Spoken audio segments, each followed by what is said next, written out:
Hello, I'm the DM, and you're listening to Campaign 2 of Fools and Flagons, the Tales of Archeron. We livestream on Twitch at twitch.tv/Fools&Flagons. That's Fools, the letter N, Flagons, every Friday at 7 p.m. Central for Tales of Archeron and 6 p.m. Central for Storm King's Chaos. If you'd like to join our community and talk not just about D&D, but other games as well, consider joining our Discord. The links can be found below in the description. Do you like us? Like, really, really like us? Consider donating to our coffee page at ko-fi.com/Fools&Flagons. The links can also be found in the description. Donations and memberships are never required and always appreciated. We have no gated content for members only, and all proceeds go straight back into making Fools and Flagons an even better experience, and it helps to keep the podcast alive and well. Are you ready for some D&D? All right then. Grab your drinks and raise your glasses. It's time for the Fools and Flagons podcast.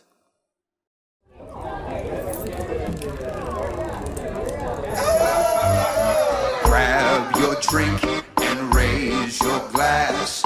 Make a mess and kick some ass. Dungeon Master has no chance. It's time for Fools and Flagons. Raid the dungeons and slay the dragon. Sharpen your sword and prep your wagons. There'll be death and tons of magic. It's time for Fools and Flagons. Time for Fools and Flagons. It's time for Fools and Flagons.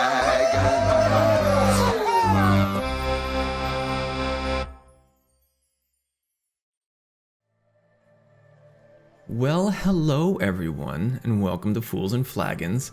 Issa, give us a card. MothKat. Accidentally shaking a man's balls instead of his hand. This is gonna be a new thing where we make Issa pull a card at the start of every session. Kinda, yeah. Okay, then I'll make sure to have them ready. Oh my god, Issa, if only you were still playing a bard. Vicious Mockery. Whoop. That'd be perfect. Now, if only we can get Merp's participation and make him the new MothKat and have him choose Yes. the card. He's just looking at me like, what the fuck are you talking about? Well, again, hello. We are Fools and Flagons. We're playing the Tales of Archeron again tonight with these lovely, lovely peoples here. We're going to blast the announcements real quick so we can get to the fun part, what everyone came here for. So if you're watching us live on Twitch, we do apologize that we cannot verbally recognize only your follows, subscriptions, or bits. We don't want to interrupt the flow of the story, but someone here will be paying attention to the chat and not what I'm saying, so they'll be able to. Thank you. If you'd like the little intro jingle that we had there, you can thank Nick Black Music. He's a good friend of ours, very, very talented musician. You should go check him out, support him. He's got a new album out that's pretty fucking dope. Let's see, what else we got? Oh, we want to give a big thank you to Martyr, Gelatinous Cube, Cargo, and Spazoid for being tavern members over on our coffee page. Your support of us is very much appreciated, and we cannot thank you enough for all that you do to help keep this podcast afloat. Any and all donations towards us go to keeping the podcast alive and well and makes the show a bigger and better thing. I do not keep a cent of it. All of it goes towards this. So, any other announcements that anyone can think of or has? I already took Excedrin, so no migraines from me. We brought back Whiskey Wednesdays. We did. It's a slightly different format from what it used to be, but basically we're kind of doing the same sort of talking back and forth. A little bit of Whiskey Wednesdays, a little bit of Pez plays. So long as my body can handle it, I have at least a glass of whiskey, and the stream lasts at least as long until I can finish that. We usually play some sort of games, talk about D&D, whatever comes to mind. So if you want to be part of that, you're welcome to join us on the Discord. Links down below or in the chat there, and you can be part of the fun.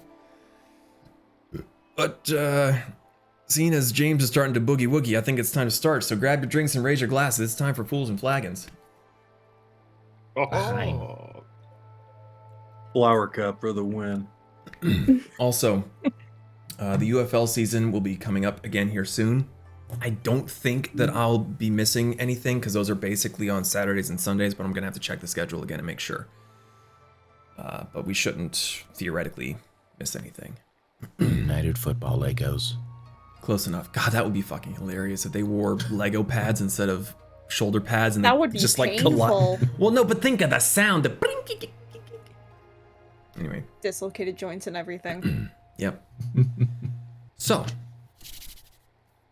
last time on the Tales of Archeron, the Tempests had successfully retrieved some moss that supposedly had incredible restorative and healing properties from the Yutsushige Forest after proving their worth to a trio of treants. Their next stop was to bring the moss to a village along the coast of Kudong Harbor, where an entire stretch was plagued by a savage illness. When they found their way to the Calm Water Piers, Lakin confronted a small child that had been shadowing them through some side alleyways. A young elven girl by the name of Ito Tamami. Somehow, the large Orc Warlock convinced the girl that he was no threat and offered to guide her home. Lakin sent up a signal in the form of a magic icicle, and shortly after, Moriko arrived to help in what she thought was a fight, only to find that Lakin was with a child in a dark alleyway. Nothing suspicious here. With candy. I don't like that.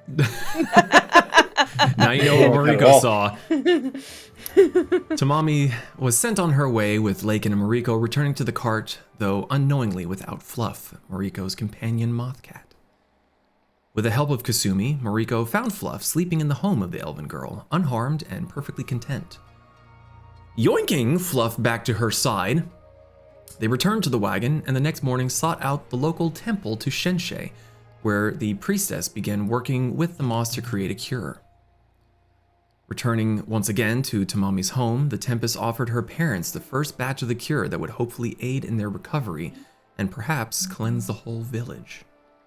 We rejoin them now within the Ito household as the father lays down and tries to get a bit more rest. So, within the home, as you may remember, the mother and father are laying in the bed in the back right corner of the abode. The small girl, Tamami, is busying herself around the house, keeping things clean, making sure that things are taken care of in the stead of her parents and a supposedly older brother that is theoretically out fishing somewhere. So, what are you all doing? What time of day is it? I believe it's around midday. You went to the temple fairly early and spent an hour or so there with the priestess working on the cure.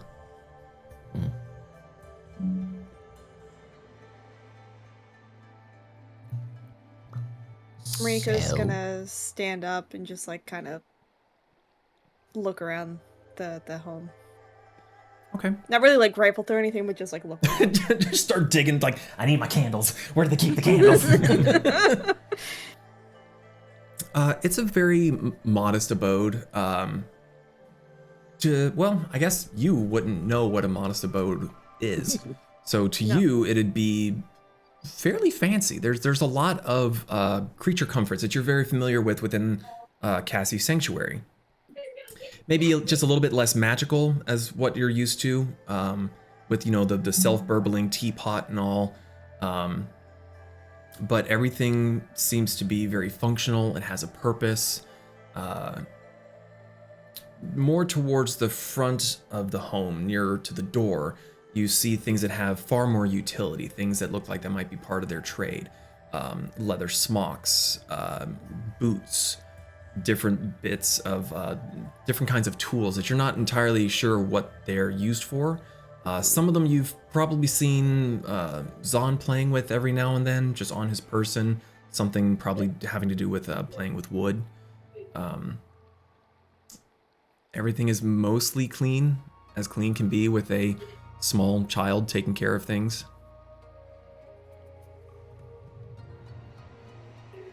She's gonna go up to Tamami and is like, do you need help with anything? No. That didn't Thank sound you. very confident. That's because I can't think of anything at the moment. Maybe when Haru comes back, he'll have something to do. Question though. Yeah. How is the tree out front able to bloom when everything else is just kind of not?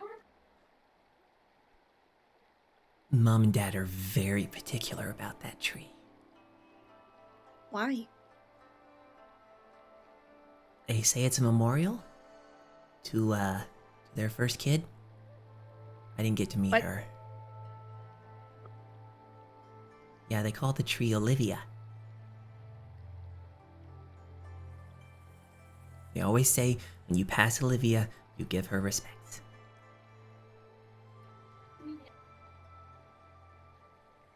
Riko's just gonna go quiet and just sit down with everybody else and kind of ponder what was said. She's trying to connect the dots but doesn't know what the dots are. Tamami seems completely unfazed by you. She's already going kind of back into the kitchen and is like kind of cleaning up some of the dishes and stuff. Trying to make as little noise as possible so that her parents can sleep a bit. I have questions. Sasha's gonna stare at Moriko. Riko's just like staring at the ground. She's like crisscross applesauce. One leg is like slightly bouncing and her brows are furrowed. She is actively trying to remember if she can figure out what her parents look like and if her parents look like them. Moriko. Psst. Hey. Psst. I like the Moriko. idea that Zahn thinks he's like across the room doing this, but he's just like right fucking there. Yeah, I'm sitting with everybody else. Psst. Well, speaking of real quick, Zahn, where is everyone else at this point in time? Just for general knowledge's sake. Kazumi was near the entrance of the hutch because she was trying to keep her distance from the bad air, the toxic breath. Makes sense. I am outside, drawing a picture of that tree. So, Lakin, I will need a perception check from you. Excuse me. Perception. Hez, what are you doing? Oh, I'm glued to Lakin because, again, little tiny like kobold looking. Just pick him up, lick him. Yeah. I also have my 19. mask on. 19. At the base of the tree, you see a small little, I want to say plaque. It's not so much a plaque because it's almost like just a little memorial stone leaned up against the trunk of the tree. Looks like it's been there long enough that the roots are starting to kind of crawl over some of it, but you look at it a little bit closer and you realize that it's kind of artistic. It's purposeful how the roots have grown around it. They've been guided to the side so that it never completely covers it, but it sort of enhances the fact that it's there. And it so you have tongues, or no, wait, I'm trying to remember, is yours the you can understand all the languages or you can read all the languages? I can read all the languages, and if I cast tongues, I can speak all the languages. Got it. It is written in Elvish, and it says, basically in memoriam of our first daughter, Olivia.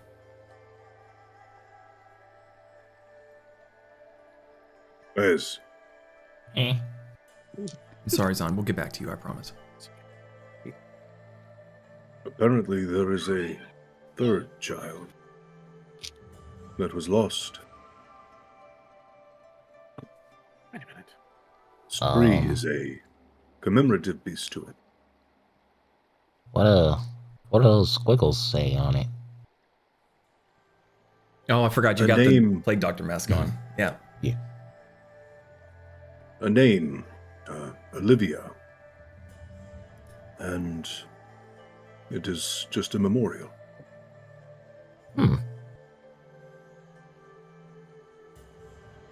don't Did- think that, given the color of this tree, that it could be related to a certain ally of us.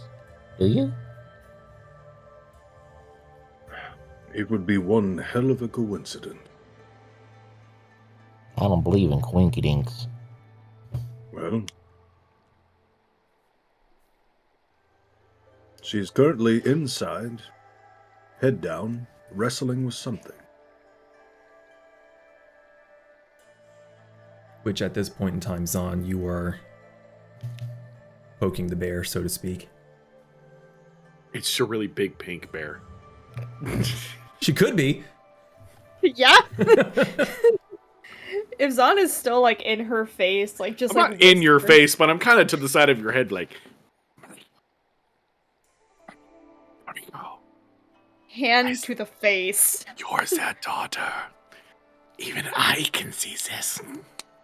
I don't know for sure. I do. He didn't recognize me. And you're pink. And you haven't seen their mother Yeah, yet. and you're white.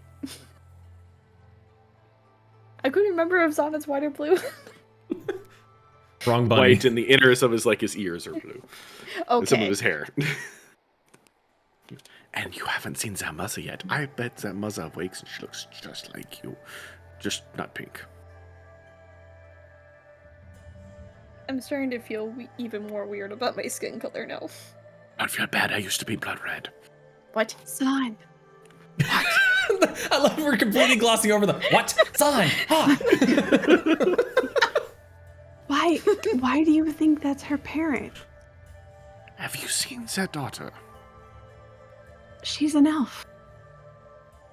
Are you saying all elves look alike? Zana's gonna look at Kasumi with like the most "Are you fucking stupid?" face he's ever made, ever, which he doesn't make often at all. Yeah, I bet my bottom dollar that they are related. These are the only other elves that we've seen. Lakin, who's just met Moriko, recognized Moriko in the daughter. Because she's an elf? You are really, really racist, aren't you? No, I'm asking you why you think that's her parents. Because they look alike in the facial structure.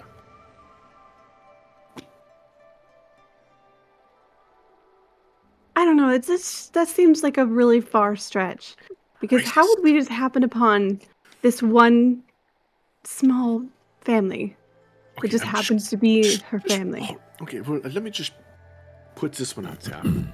You're asking how we managed to find the one family when our group is made up of a pink elf, a rabbit, a kitsune, an undead orc who's been wandering the world forever, and a kobold.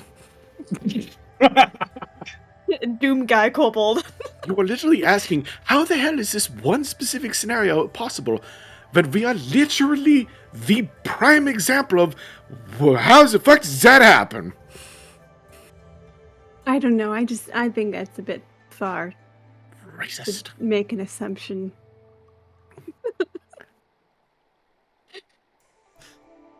Zana's gonna cross his arms. I can't wait to prove you wrong. Guys, I cannot title this episode. You are really racist, aren't you? But man, I want to. No, that's monetization issues right there. We're not monetized. It doesn't We matter. could be. Not anymore.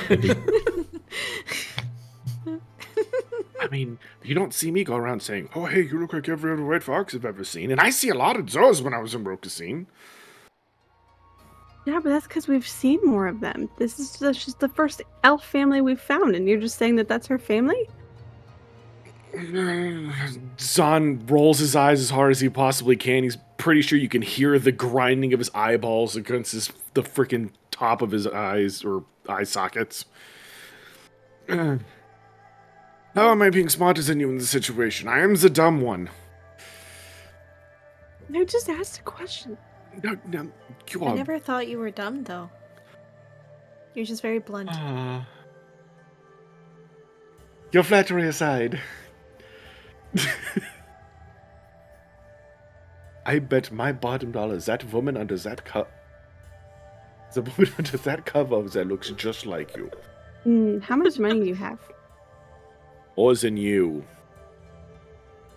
So it gives you a side eye.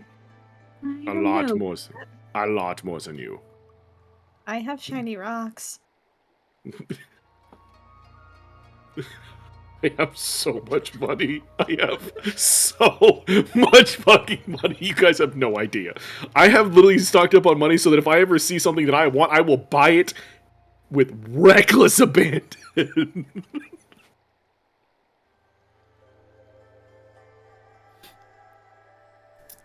Amidst this conversation, there was faint stirrings coming from the bed, and Tamami had gone over to the mother's side and speaking kind of soft whispers and getting mumbles in return. But the figure sits up slightly, and you can see that Tamami is giving the mother some of the moss juice. Zahn is staring at like fucking like if he had laser beams out of his eyes, she'd be dead. Wow. It's rude. Zahn gives two shits. He's made a bet and he wants to fucking win. It's not polite to stare. I don't care. Fuck you. Make a perception check at disadvantage because of the angle that you're at. Peepers be peeping. My lower roll was 11 plus 9, 20. You definitely see pointy ears. Pointy Racist. ears, dark hair, fairly pale skin. You can definitely see some female structure to the jawline, but with the angle that you're at, you can't see dead on.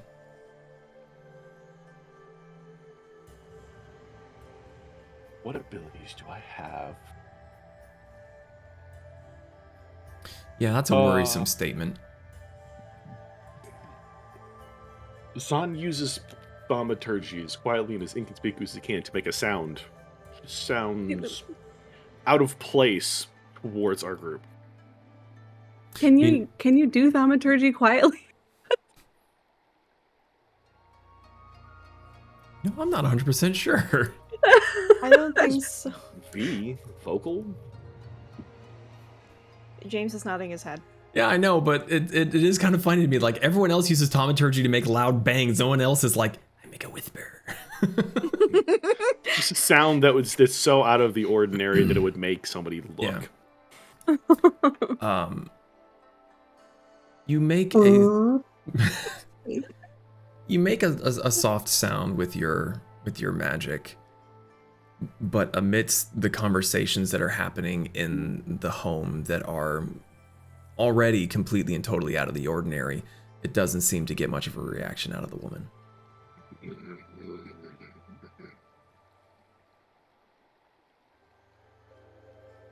Tamami finishes giving the drink to her mother, and she puts the small little bowl back on the tray she had been carrying and goes back into the kitchen to set it away.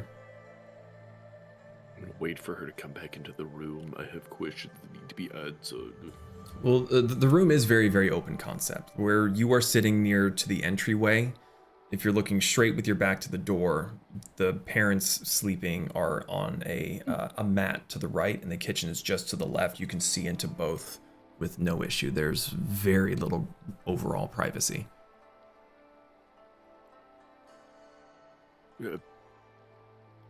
Tamami. Yeah, Can I ask you a few questions, please? I suppose so. How long ago did your parents say they lost their first daughter? Way long time ago before even Haru was born. So, did they say long time, or did they say a specific amount of time? I don't remember.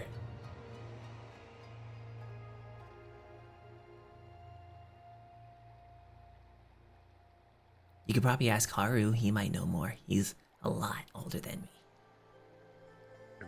He is on his way back? I don't know. He left kind of early. He likes to go fishing. Where does he go fishing? She just kind of leans to the side and points out the door to the giant fucking bay behind you. Here's your side. Water. No water. Yeah, of course I asked stupid questions. Does he go anywhere specifically in there? Does he stay close to shore, or does he go out pretty far?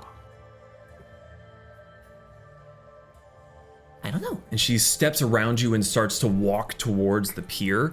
And Lakin and Pez, you see Tamami come out from the home, and as she passes by the tree, she kind of places her hand on it and then keeps on walking, just giving it like just a gentle little brush. And she just walks right on out towards the pier. And you can kind of see her looking around, kind of way out onto the horizon. Mariko's gonna walk outside. One, to give the parents some privacy and peace, and also just to kind of follow her line of sight. Same. Assuming is following to get out of the icky air. Hey, Mariko. What?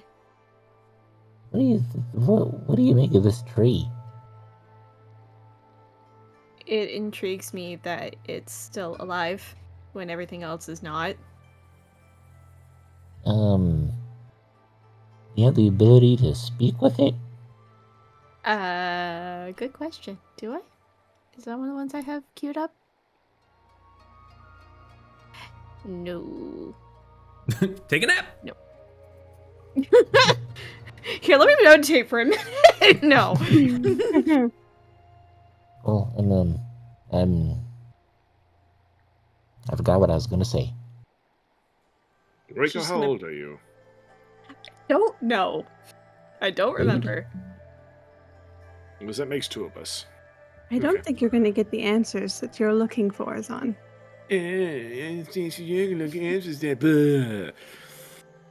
Gosh. Trying to find things out here, and all I'm doing is getting naysayed. Are you you like- hungry? I feel like I'm back home. I might be hungry. Why do you ask? Because you're a bit cranky. It is a little hard to keep track of time when you're kind of abandoned on a mountain for an indiscriminate amount of time. Kind of not keep track for how long it is. So, Yeah, no, that'll no. do it. did Tamami point at where she could see her brother out of curiosity? So what, sorry? Did when Tamami went out to the dock, did she point at where she could see her brother's boat or whatever? When you go outside, you see her and she is scanning the horizon of the lake. It will help. By going next to her, just kind of like... Shoving her in like Frankenstein.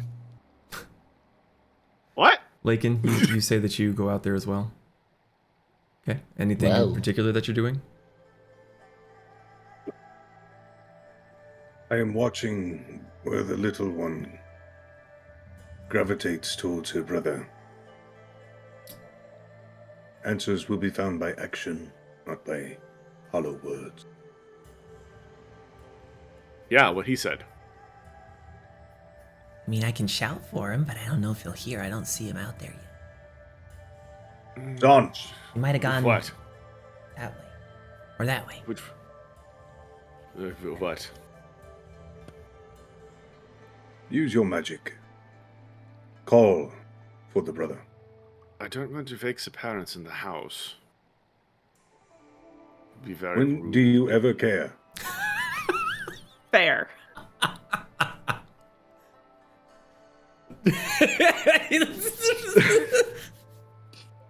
What was his name again?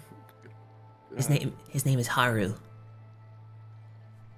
Oh, hurrah. Zon's gonna look back the house, cup his hands around his mouth, and use thaumaturgy to yell Haru as loud as he possibly can.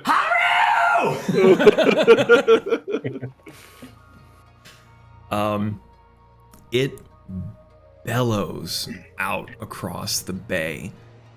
There's not much out there that it could echo off of, but you would imagine that had there been any structure nearby, it would have come back to reach your ears again.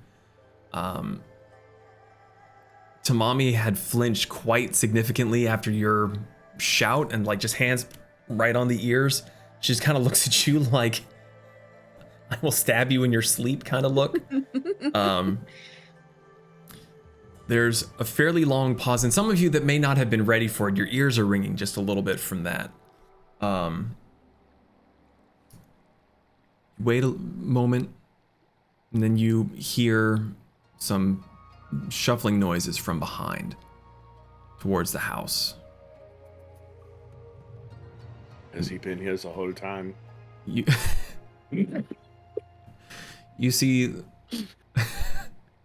I had not thought of that. That would have been so much funnier than what I was thinking. No, so angry. Kaito is leaning in the doorway. The father has kind of stood up and he's kind of leaning heavily against the frame, and he's kind of looking around sort of groggily to see what that noise was. And his eyes kind of hesitate a bit on Kasumi. And you see some confusion in his features. In his features, or you mean like he's like his expression? face? He looks a little confused. That's okay. We usually get that reaction when we walk into towns. I have normal bunch. Mariko's gonna look to Kaito. Sorry about waking you. I was merely concerned, and I was unsure what Rocky Seven was doing here. And he kind of like rubs his eye a little bit, and he blinks blearily. You are not Rocky. Unless you have gotten much bigger since I last saw you. Looking at Kasumi saying this? Mm-hmm. I think you're hilarious. Who's Rocky?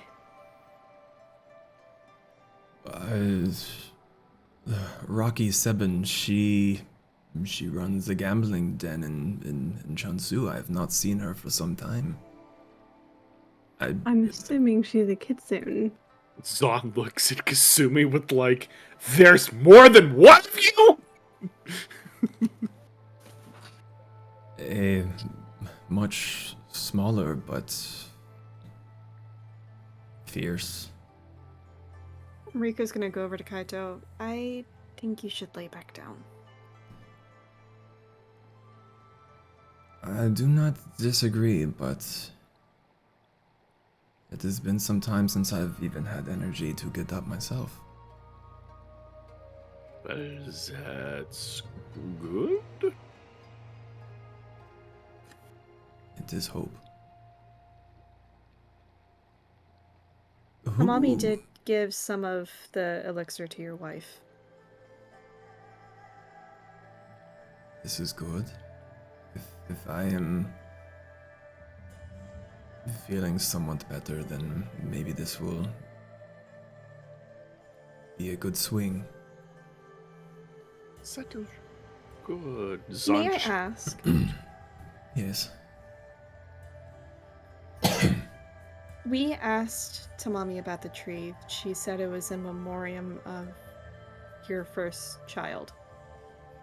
Yes, Olivia. She wanted to see these trees, so... What happened to her? She was lost Where? some time ago.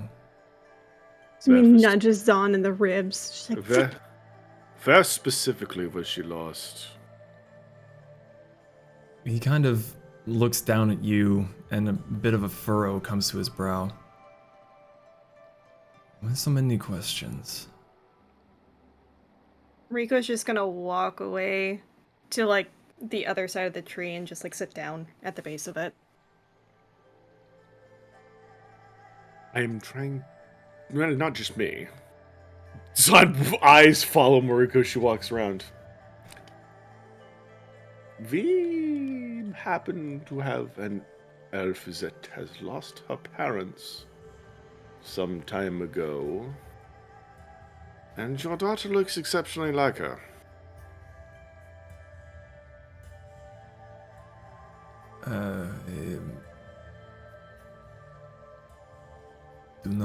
how to answer this. Was your daughter lost at sea? Was she... You see his brow furrow even further, and he kind of stumbles a little bit, but kind of holds on to the door frame. How do you know this? Zon? Moriko. Zon? Why do you call Yes. for my son? Who are you people?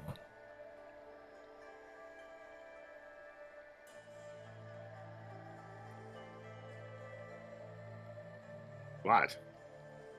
Oh, we are the Tempest. We've been sent here to, fix the town, and situation arose that might give some answers to some questions that we've had.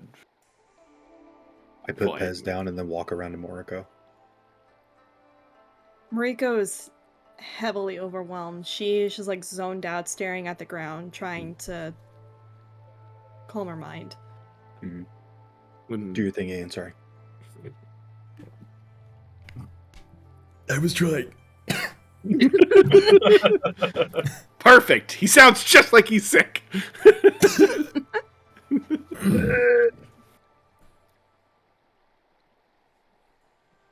I ask you again, why do you bellow for my son? For And then Moriko? speak of me of my lost daughter. Haru. Haru is the son. You shouted his name and woke him up from. Oh, How'd you forget? You just did that 5 minutes ago. You just did that. I don't know what you're talking about. No, yes, I was just seeing if he was somewhere close to shores that I might be able to answer. He might be able to answer questions without disturbing you. You have done a terrible job of this. I usually do things. I'm not very subtle in things that I do, to be fair.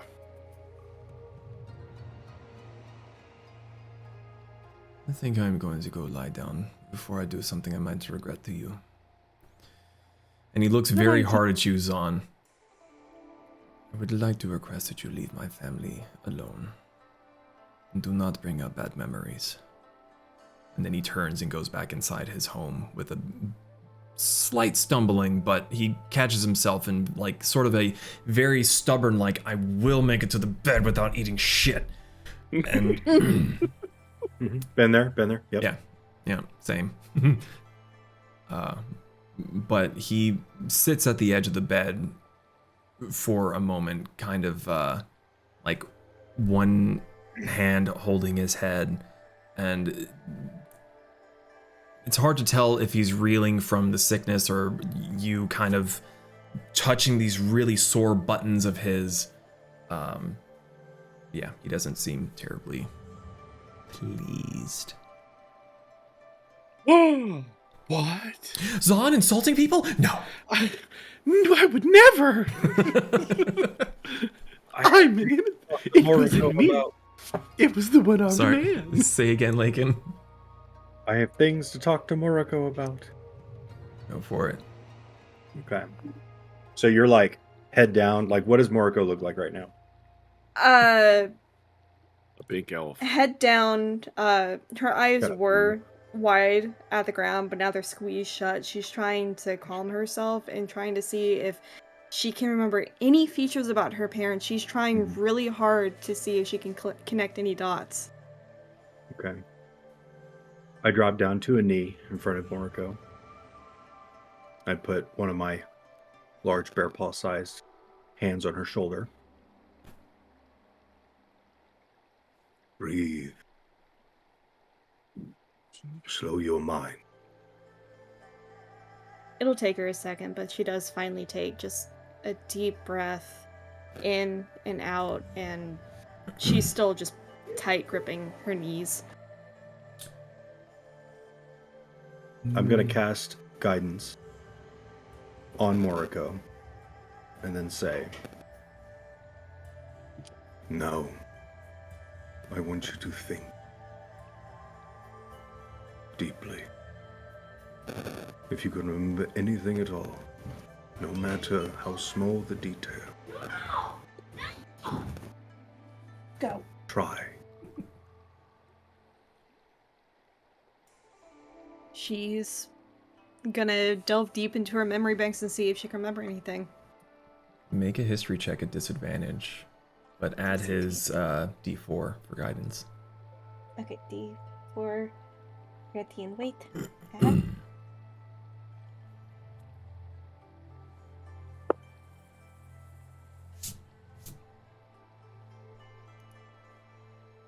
Come on, big money, no whammies. What?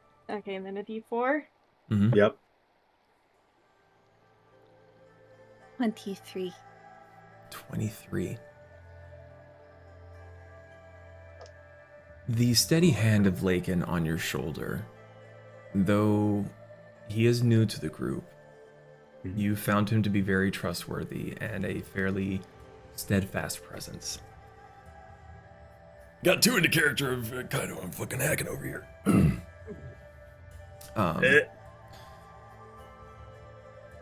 Your breathing slows. You kind of go into I almost said meditative, but it's not quite meditative. It's a calming stance for you versus the full fetal. You try to relax a bit. And you start to think back. You remember them being there, being very loving. The names do not sound familiar to you. They do not strike a bell. The facial features are somewhat muddied. You remember their clothes being very elegant and kind of in the same vein as the attire that you had seen in the upper levels of Chunsu, where they were more well-to-do. What you see them wearing now is not quite the same. They're not ragged or filthy, but they're not the pristine, angular, comfortable, soft silks that your memory is pulling up. You try to think back as best you can, but many years have muddied those memories a bit too much at this point.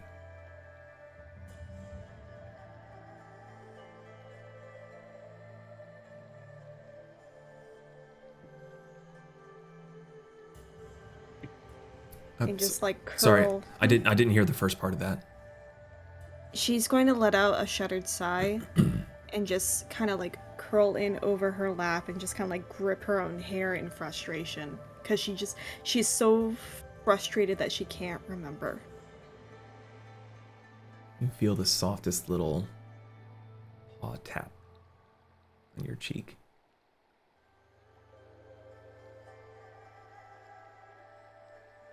Moriko, what do you want to do?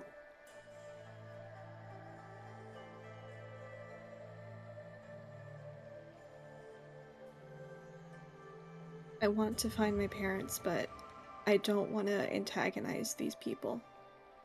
They need to get better, and us hounding them is not going to help. Very well. May I make a suggestion to you? She's going to kind of tilt her head and peek at him. Perhaps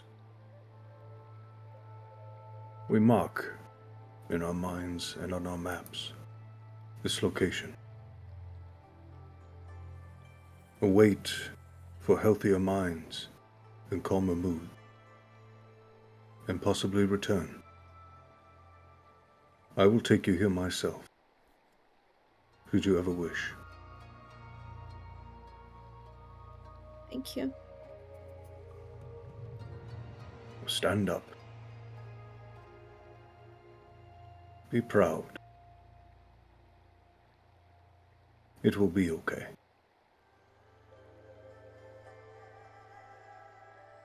She's gonna sit up and just look up at the branches of the cherry blossom. At least I finally got to see a cherry blossom in bloom. What I always wanted. There she is.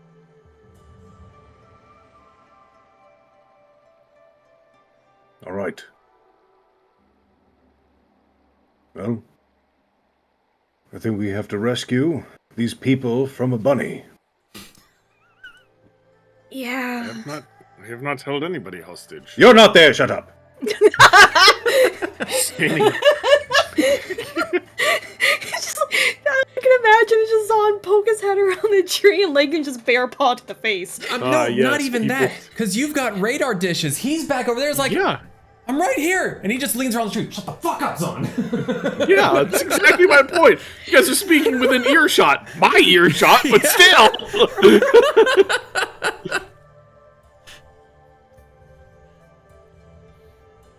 All right. What's the plan? What are you all doing?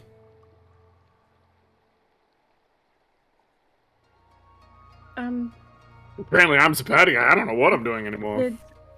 When did we need to go back to get more healing elixir? And we found out if this fun fact. She's still making more, regardless. Well, yeah. Well, no. Was she still making more DM? Or did she make enough for this to see if it worked before making more? You were given Yes. the first batch. Okay.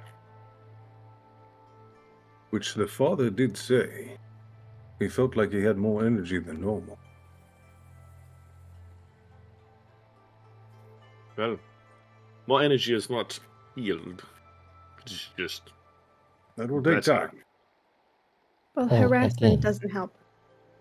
Yeah, and it's also it's not like an instant thing, like where you Mhm. smack someone and pump your life into them and say, "Hey, you're healed." It's more like a long term or a long lasting thing, kind of like something that isn't magical, although it is magical because magical moss. Look, I'm breathing in my fumes. It's making this weird, so I'm just going to stop talking. why would you do that? Talking yourself if we have.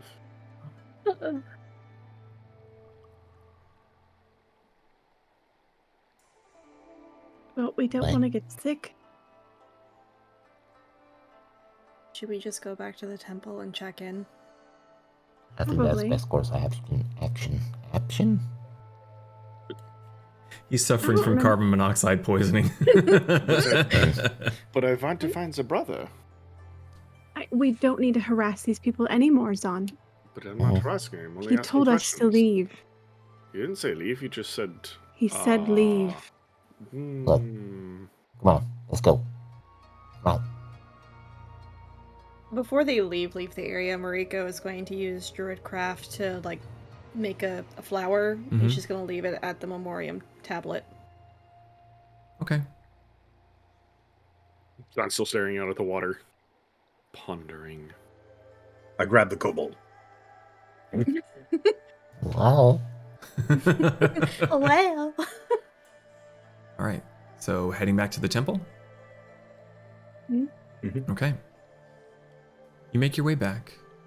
Make it away. With Moriko knowing which way isn't north. You're able to find it very, very easily. Those ways are not north, correct. You get back there, and the priestess is still working away. It's not the right. There it is. There are a fair few more bowls set out to the side. Far more than what you had been given before. And seeing your little ragtag group show up, she looks a little bit more disheveled, as if she hasn't really taken a break, and she seems eager. Hello. you have come back. Good news? What word? Well, people we gave the medicine to said that they're starting to feel slightly better. That is good to hear. This works quickly then. They specifically said more energetic. Mr. Kaito was actually able to get out of bed and stand at the doorway. Oh. Wait. Do you know of their family? What do you know of that family? Zan, no. You already asked that question. Drop it. I have told you all I know of them already. They have been here for longer than I. They are very reputable. They are a loving family. They're very nice people. Well, if this seems to have been working as well as you say it does, might I be able to enlist your help in passing some more around the village? I will make as many as I can, but I cannot brew and deliver, and they are not exactly of the stature to come to the temple here of late. What's going to be the best way to distribute all this? Like, are we going to poison the waters whole, as to speak? But, like, or are we going door to door and just, like, passing it out? Like, is there a more efficient way of doing this, or is this more like a per person? Perhaps going from home to home would be the best way to begin this process. If it does give them more energy to get up once more, then we can have them come to the temple for more, but for now many are so bedridden. I can do this. So if they don't answer the door, do we let ourselves in? That is a fantastic question. I do not believe that anyone would be of the constitution to stop you. So is that a yes? With care. Do you happen to have any coverings for our face or nose? Yes. And she kind of, like, does, like, 2 full spins in a circle as she tries to get her mind, like, into gear, and then goes and grabs some clean cloths from underneath one of her tables and is able to shred one of them in half and hands it off towards you. Well, yeah, Kasumi takes that and ties it, like, right at her nose, like, almost like a face veil. Mm-hmm. Reiko's gonna do the same thing. She's copycatting. How many batches are completed? I'm sorry, say again? How many batches are completed? It looks like she has maybe 12 at the moment. And you can see that where she has been brewing in, like, the small pot, she's now got a much larger cauldron off to the side that is burbling away. So how many houses are in this village? I have not counted, to be perfectly honest with you. I would say that when you stop seeing lights, or if you see a wall of red guard, you have gone too far. We'll grab 5 batches. Well, instead of doing that, either we could split it into teams, or each of us could split up individually and take 2 each. I can move very fast. Wait, are these in open, like, are these in closed bottles? Like, are they... It's like a small ceramic bowl with a very, very thin lid on top. So fast may not be a good idea if you're not careful. And I will not be running. Is one jar one dose, or is it? You brought the 1 jar to the Itos. So that was 2 doses. 1 jar per household. Okay. I do not see why we cannot go individually. It would allow us to cover more ground. Though, is there a way that we will be able to possibly mark doors so that we do not deliver to the same people more than once? I mean, we can just like dig a little trench in the pathways, saying like we've been here, just like a little line in front of the door. I mean, do we need to be in a rush? Do we need to split up? I was just trying to be efficient. Yeah, it's not like we need to be fast. They're not dying or anything. I was gonna say, because it's not like, by the time we come back, she's gonna have a whole new batch. So, I don't know. Well, it doesn't matter to me. We can say, for the sake of brevity, that you spend most of the rest of the day delivering medicine, coming back, getting more brood, going out, delivering more. Unless we really want to hash out the teams that are going on here. No. That sounds fantastic. So you argue back and forth for a little bit of time until you finally come to a consensus of how you're going to split up, go singularly. Maybe some of you hold hands while you're going. Wait, do I win the consensus? No. So you spend most of the rest of the day. To win. I think Lakin would have beaten the shit out of you if it were a race. Mm-hmm. Anyway, so you spend most of the rest of the day delivering the medicine. Some of the houses you were able to hear weak acknowledgments as you knocked and approached. Others were fairly silent. Hopefully letting yourselves in gently. You see that some people are bedridden, either unconscious or in a relative delirium like you had seen Kaito Ito. Some of them seemed a little bit disturbed by those that came in, being a little bit fearful, not used to seeing... Pink. I was gonna say green, but in the general...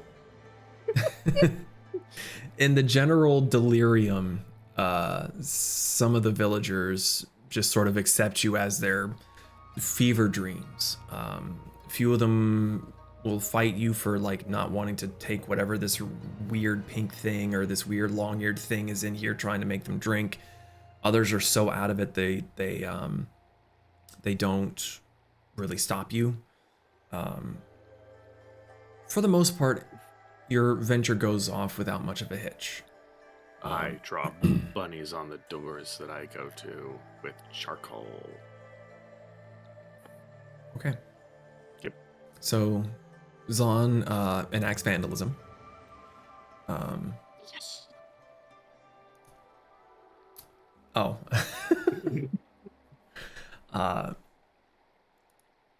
Spending most of the day going at this, it's getting into the later afternoon that Otohime, the priestess, begins to grow weary herself. She has been brewing nonstop, bustling back and forth within the shrine. She seems ecstatic and excited that she's able to help, with your help, of course. But eventually it gets to the point where even she needs to take a rest. And on each of your return journeys, you all eventually gather back together at the temple, where Otohime is sitting and nibbling on what looks just to be a relatively stale piece of bread and some kind of dried salted meat, just to sustain herself. But she looks pleased. I cannot thank you enough for your assistance. I have lost count of how many I've made and how many you have delivered.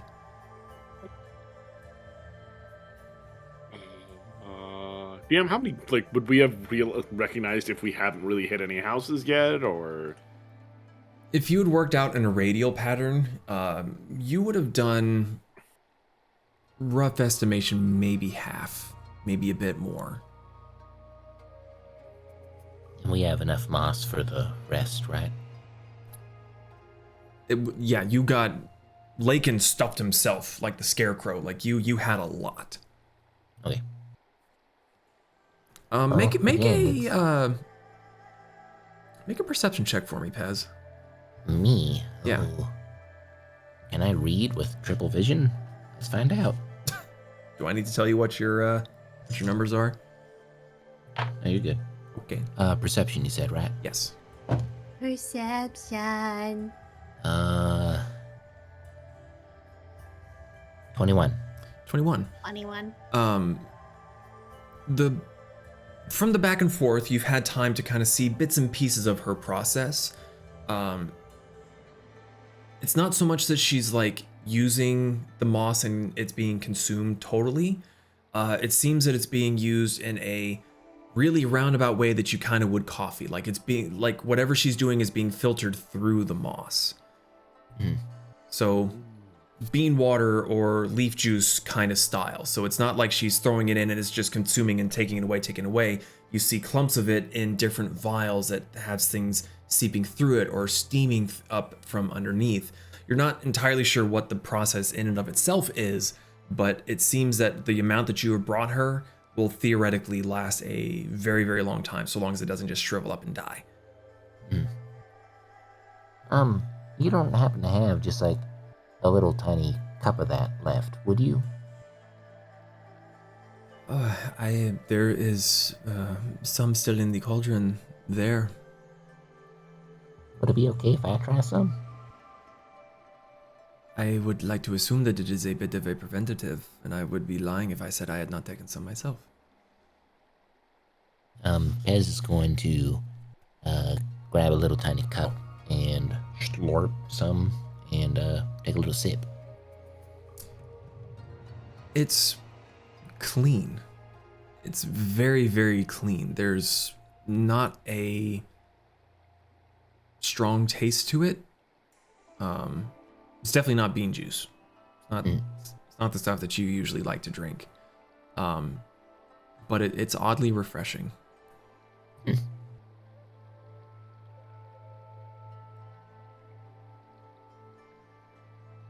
Okay. Yummy. The medicine is in the moth. Should we rest for the evening? Continue again tomorrow. As much as I would like to continue brewing, she kind of like holds up her hands and you can see that they're fairly kind of almost blistered, a little bit of cracking, just, hard work for hours on end. I would be lying if I said I did not wish to take a bit of a rest myself. From memory, we left Cassie outside of the town, right? She's on the outskirts, yes. She was not really able to fit in between the buildings. The pathways were long enough for kind of rickshaw handcarts, but not something that would need to of a size that would need to be drawn by a beast of burden. Did we want to go back to Cassie, or do you want to rough it out here and burn some supplies? My fear is getting sick. Okay, yeah, let's head back to Cassie. Okay. And we waddled away Waddle, Okay. waddle, waddle. to the very next day. Right, so you all make your way back towards Cassie. No one's really out and about to stop you, so there's no real hindrance. You get there, and Cassie seems pleased to see you all back and okay. You are now back in the wagon. What would you all like to do? Breathe. He rips the mask off, just. I forget, where did we leave Tanaka? I believe you left him at the shrine. Okay. Yeah. Which he was not there when you returned. Fun. Howard. Look, if he Mariko's comes gonna- up sick, then oh well. Mariko's gonna go up to the bench and just chill up there. Shame. Okay, so Mariko's up on the bench. We're on the bench. I'm going to go into one of my mini hidey holes that I have carved into this fine estabulagon. Estabulagon? Yep, Stable alright. wagon. Sure, let's go with that. And I'm going to continue to work on my little tiny, like, wooden plushie of hamburger. Okay. Okay. Anything anyone else wants to do for the evening? Make food and sit in big chair and eat like champion. Very easy to do. You're very well practiced in all of those things, sitting and eating and cooking. Not necessarily all in that order. Yes. Mariko's gonna try meditating. Okay. Anything in particular you're drawing there, Lakin? Nope. No, sir. Just doodling? Okay. Hmm. Kasumi, anything you want to do before I address the meditating? No, she's just gonna kind of try to relax and turn off her brain and be happy that she's not around the sickness anymore. Okay. So, Moriko, you're up on your own on the bench. You go to meditate. Is there anything in particular that you're meditating about? Still trying to access memories, trying to clear them up. Okay. Let me see. Where the fuck did my mouse go? There it is. Found it. Yeah. Hiding from me. Oh, let's see.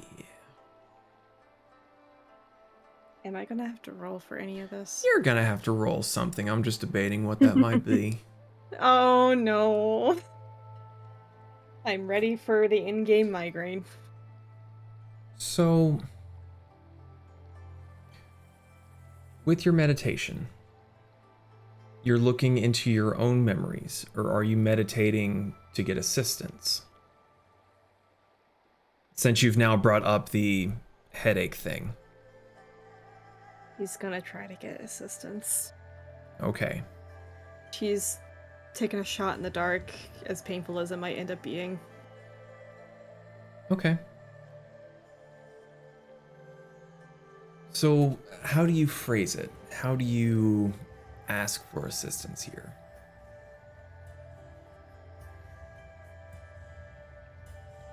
She's gonna mumble to herself because she's not sure if she has to speak or if she has to think for it to work, so she's gonna mumble. Lady Erin, I know I keep asking a lot because I do not know of proper ways to gain your assistance, but is there any way you can help me access my memories and make them clearer so I can remember my parents? Okay.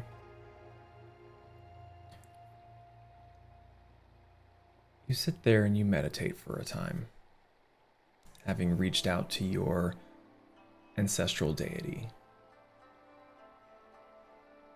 With the area already being relatively quiet from just the general lack of the populace moving around,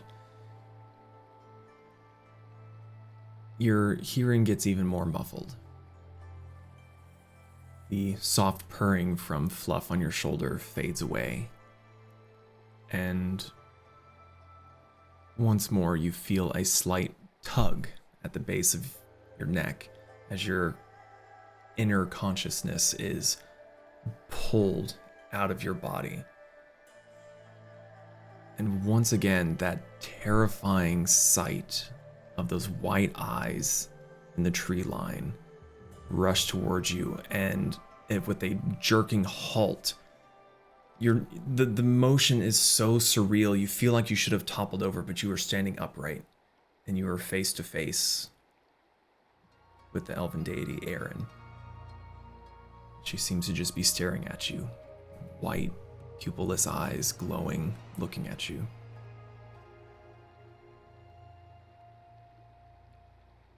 Am I doing this wrong?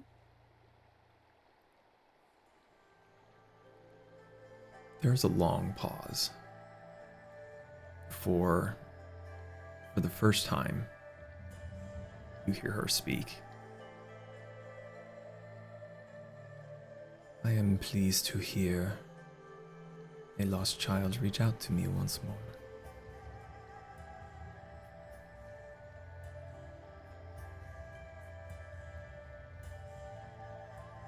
I'm not asking the right questions, am I?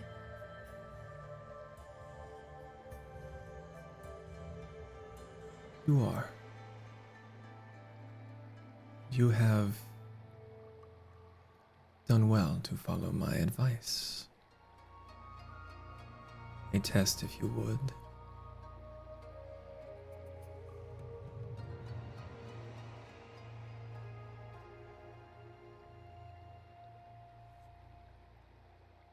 Are they the family that we met?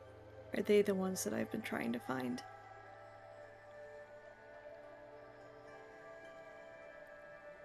You see a soft smile tug at the corner of her mouth.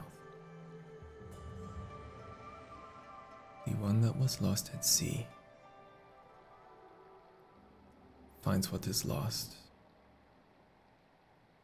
next to another sea.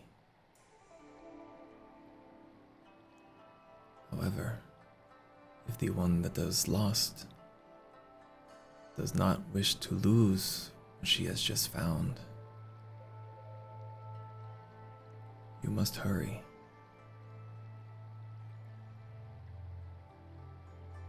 Hurry for what? One that you have not met is in very real danger.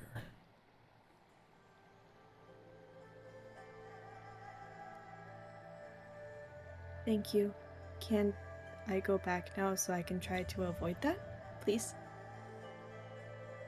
I wish you luck. Keep your new friends close.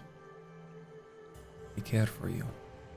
And you are pulled abruptly back. Yeet. You feel like you're about to lose anything and everything you've eaten for the last month from the whiplash as you are pulled away from the tree line. And somehow, even as you're rocketing back, those two pinpricks of white follow you all the way back. And as you seem to reel back into the chair and you see the two moons up in the sky above, you were back on the wagon's bench.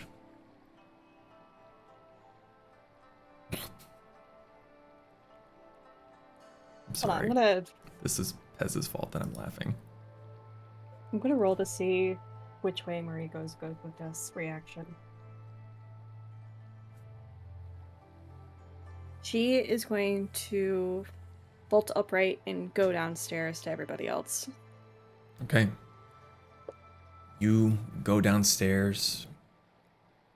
This is just an assumption, but Kasumi is probably drinking some tea.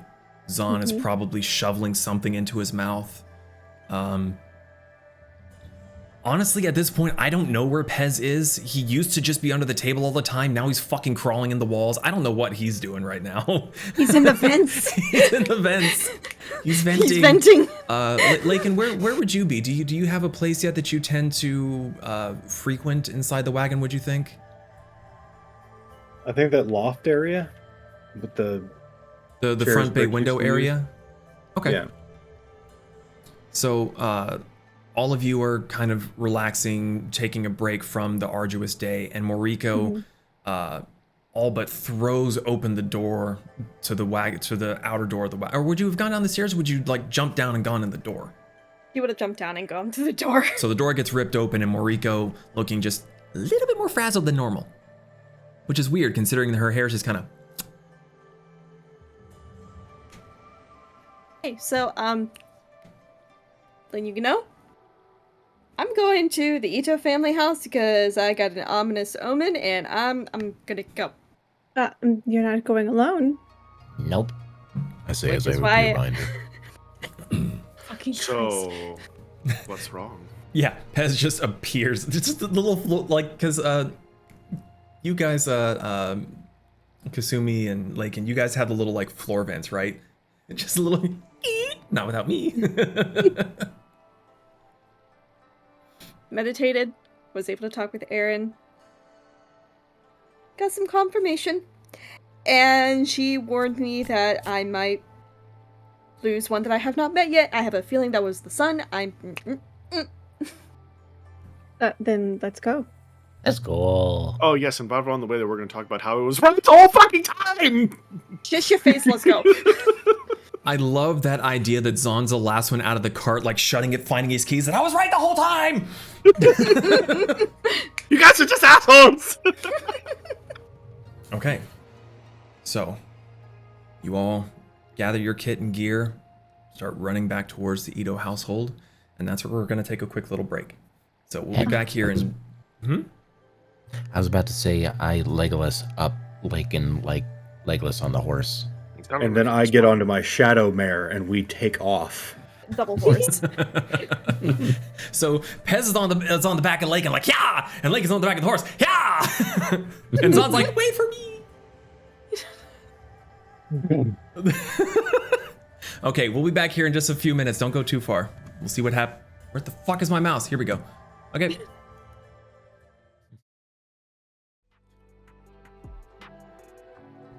And we're back. So. Longfoot.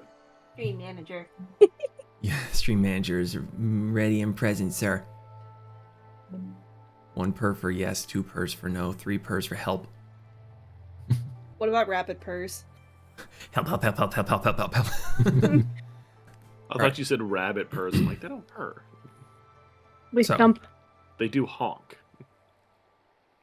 You all rush your way back to the Ito household as the sun is beginning to dip down, getting darker and darker. The long shadows being cast by the setting sun makes it almost feel like it's nighttime already in between the homes. And with your recent endeavors in meandering about the village, you're able to find the Ito household very quickly. And as you arrive, the lights are on inside, and Tamami is sitting on the front porch, just swinging her legs off the ledge as you all kind of come running around the corner. Oh, hi again. Has your brother come home? No. It's Do you not think he's still on the water? probably. That was me, not her. I mean, She's trying to stay calm for the child, but internally she is vibrating. She doesn't seem all that concerned. He's been out late before. Sometimes he takes a nap and the current takes him away a little bit and he's gotta row back some. What does his boat look like? She kind of like holds her arms out, but she's not very big, so it's clearly not the right size. Little rowboat thing. Rika's just gonna nod. Kind of like speed walk to the pier. And try to look with her elf eyes to see if she sees anything on the horizon. My brand. Can I assist by looking through the scope of my rifle? Sure. Either make individual checks or give one or the other of you advantage. We'll give Moriko advantage. Nope. While they're doing that, Kasumi is gonna ask the young girl, is there a boat that we can borrow just in case?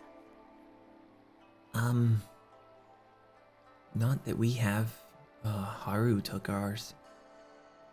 Okay. So if it's not yours, would there be another boat around? That'd be stealing. If we return it, it's not stealing. I can provide transportation. Okay. Moriko? 28. 28. You... All of you, hold the shot. You peer out over the water's surface, which is, at this point, a beautiful sight, with the reds and purples of the setting sun reflecting off the relatively smooth water surface. It's not a very windy day, You don't see anything immediately out on the horizon.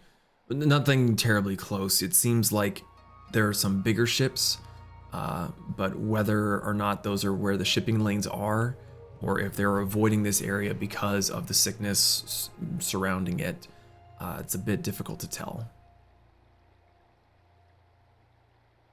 She's gonna, like, she's starting to, like, slightly bounce in anticipation. She's gonna look to Lakin. You work with the ocean deity, right? Yes, that is correct. Are you able to locate things on the water? I could try. Good, because I don't see shit. So, DM, there's a very interesting thing that I can do Mm-hmm. with summoning my spectral steed. Right. Is that my spectral steed can have a swim speed or a walk speed. So I will create a large enough for this guy to ride, shark in the water. Don't like. I kind of want to ride a shark. And it looks like those sharks that in Pirates of the Caribbean get dropped from the Spanish captain's It's ship. undead? Yes. Fuck no. Hell yeah. Pez doesn't need to be on the back of it. He'll be inside it. Is this big enough for all of us to ride? What? Lakin, make a perception check for me. Or what is your passive perception, I should say? Not great. Okay. Well,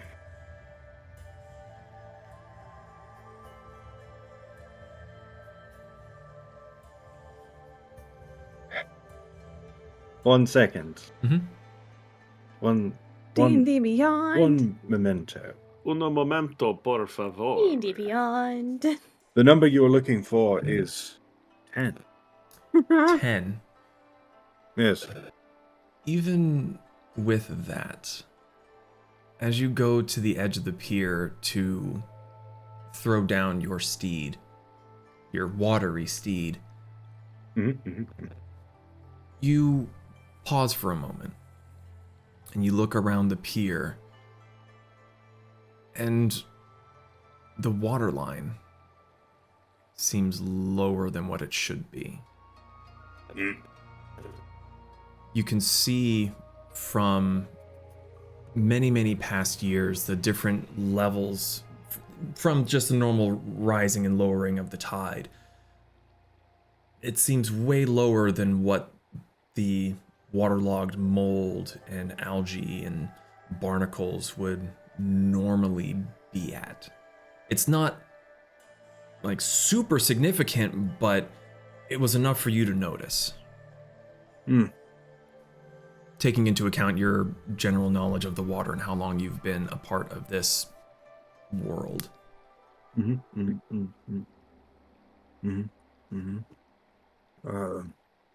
I hold out my hand towards Moriko as I'm on top of a 12-foot great white. You see the moment of hesitation, but she's going to take your hand, and even just firmly grasping, she's shaking like a fucking leaf at the thought of getting on. She's shaking like a leaf at the thought of being on the open water. And at an astounding 100 feet per round, we go. And I can go up and down this bankway looking for this boat alarmingly fast. Kasumi, do you trust me? They already left. I'm asking if you trust me. What are you gonna do? Zahn cast water walk on Kasumi. She just stares at her feet. What did you do? They're sparkling. Step onto the water. Become Jesus. I will hold your hand. You do it first. Rolls his eyes, casts water walk on himself, and then jumps, runs, then jumps on the water and lands, and it's solid. Ta-da! How long can I do this for? You have an hour. Oh, okay. She like steps in the water and she's like wobbling a little because she's very clearly uncomfortable. Okay, what now? Follow that shark! Just whatever way the shark goes the other way. Pez! Okay, Wait, is Pez still attached to Lakin though? Pez is still with me. Yeah. Oh, okay. Pez! Never mind. Yeah. Kasumi, that way, So with Zon me! goes- he's like, Pez, and he's looking around and he's like, he's not there. By the way, It's whatever way the shark goes, we go the other way. Sorry. Moriko is like poor Lakin though, but she's like digging her nails into his skin because she's 1, the speed, 2, open water. You're being back. Yeah. It is okay. I feel nothing. Okay. I'm dead on the inside and outside. Kasumi is going to shapeshift into fox form. The spell still works, correct? Mhm. Okay, because that would have been really bad if it stopped working. I mean, doesn't say anything about it changing. No, it'll still work for her. Yeah. And then Kasumi is just gonna action and bonus action dash, fuck all opposite direction. I will go as fast as I can. Are there any larger boats that are closer than farther away? Larger boats are going to be way further out into the bay, into the harbor. Okay, well then, whatever way So- Kasumi's going, I will go in generally the same direction, just... So, if you are standing on their pier, looking out into the water, who went east, who went west, who went north? Which And way You did the guys shark went go? first. Yeah, which way did you guys go? Well, see, I don't know what I'm looking at as far as like what is in the water. Are there any land masses or islands to the east or to the west?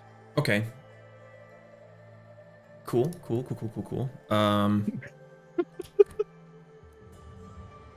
Sorry. Let me give you guys that map. So you are basically if you're like standing at the end of the pier where it says Calm Water Pier, like where water is, and their home is in that general area. Way across the bay is the other shore. To the west is where you initially started at Dragon Shore and started working your way down east towards Calm Water.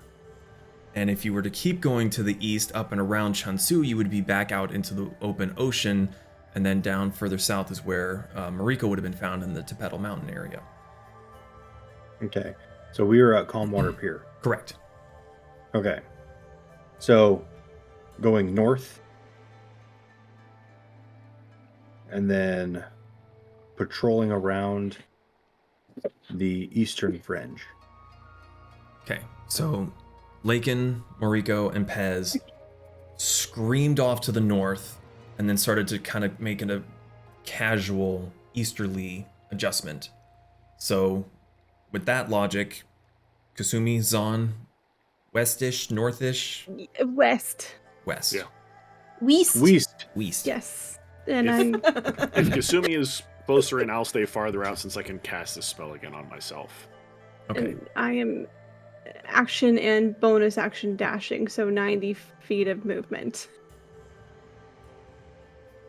Yes. Yeah, because it's 30 doubled to 60 plus another 30. Yeah, for some reason I thought I remembered you doing like 120 in one round for some reason, but I don't remember what would have caused that. But then we realized that I shouldn't have because I doubled my dash speed. Ah. Yeah, and they were like, "Oh, well, you should only be 90." Oh well, it was still kind of cool. All right. A little slower, I'm only 80. Rogue's gotta Yes, do you're rogue me. shit. Rogue's gonna rogue. All right. So I need the groups to decide. Well, so Kasumi and Zon, you're gonna need to roll individually because you split up. But for the trio on the shark, you can look individually. You can give one person advantage. How do you want to do your Advantage to the druid. advantage to Moriko? Okay. Smart. And guidance. Okay. Hey, Moriko, keep a lookout. Thunk guidance. Does she get like triple Snap it. advantage because I'm giving her advantage as well? No, we're not playing Oh, DC cool. 20 yet. Oh, that one's cocked. Okay. Triple Cock. advantage. Cack. 29. 20. Jesus fuck. You can add a D4 to that. I already did. Oh, damn. Um, I was like, let's break 30. okay. Kasumi, Zon. So it's funny you got a 29 because I got a 9. At a 22. 22. So Kasumi, having jumped into fox form, is now having to leap and bound over these small little watery dunes in her tinier form.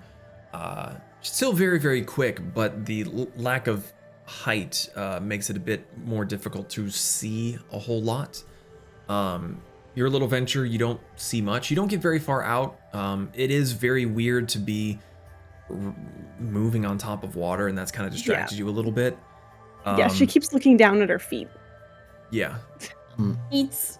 Just waiting for her to just fall through at any second. Aw, wet fox. Pez?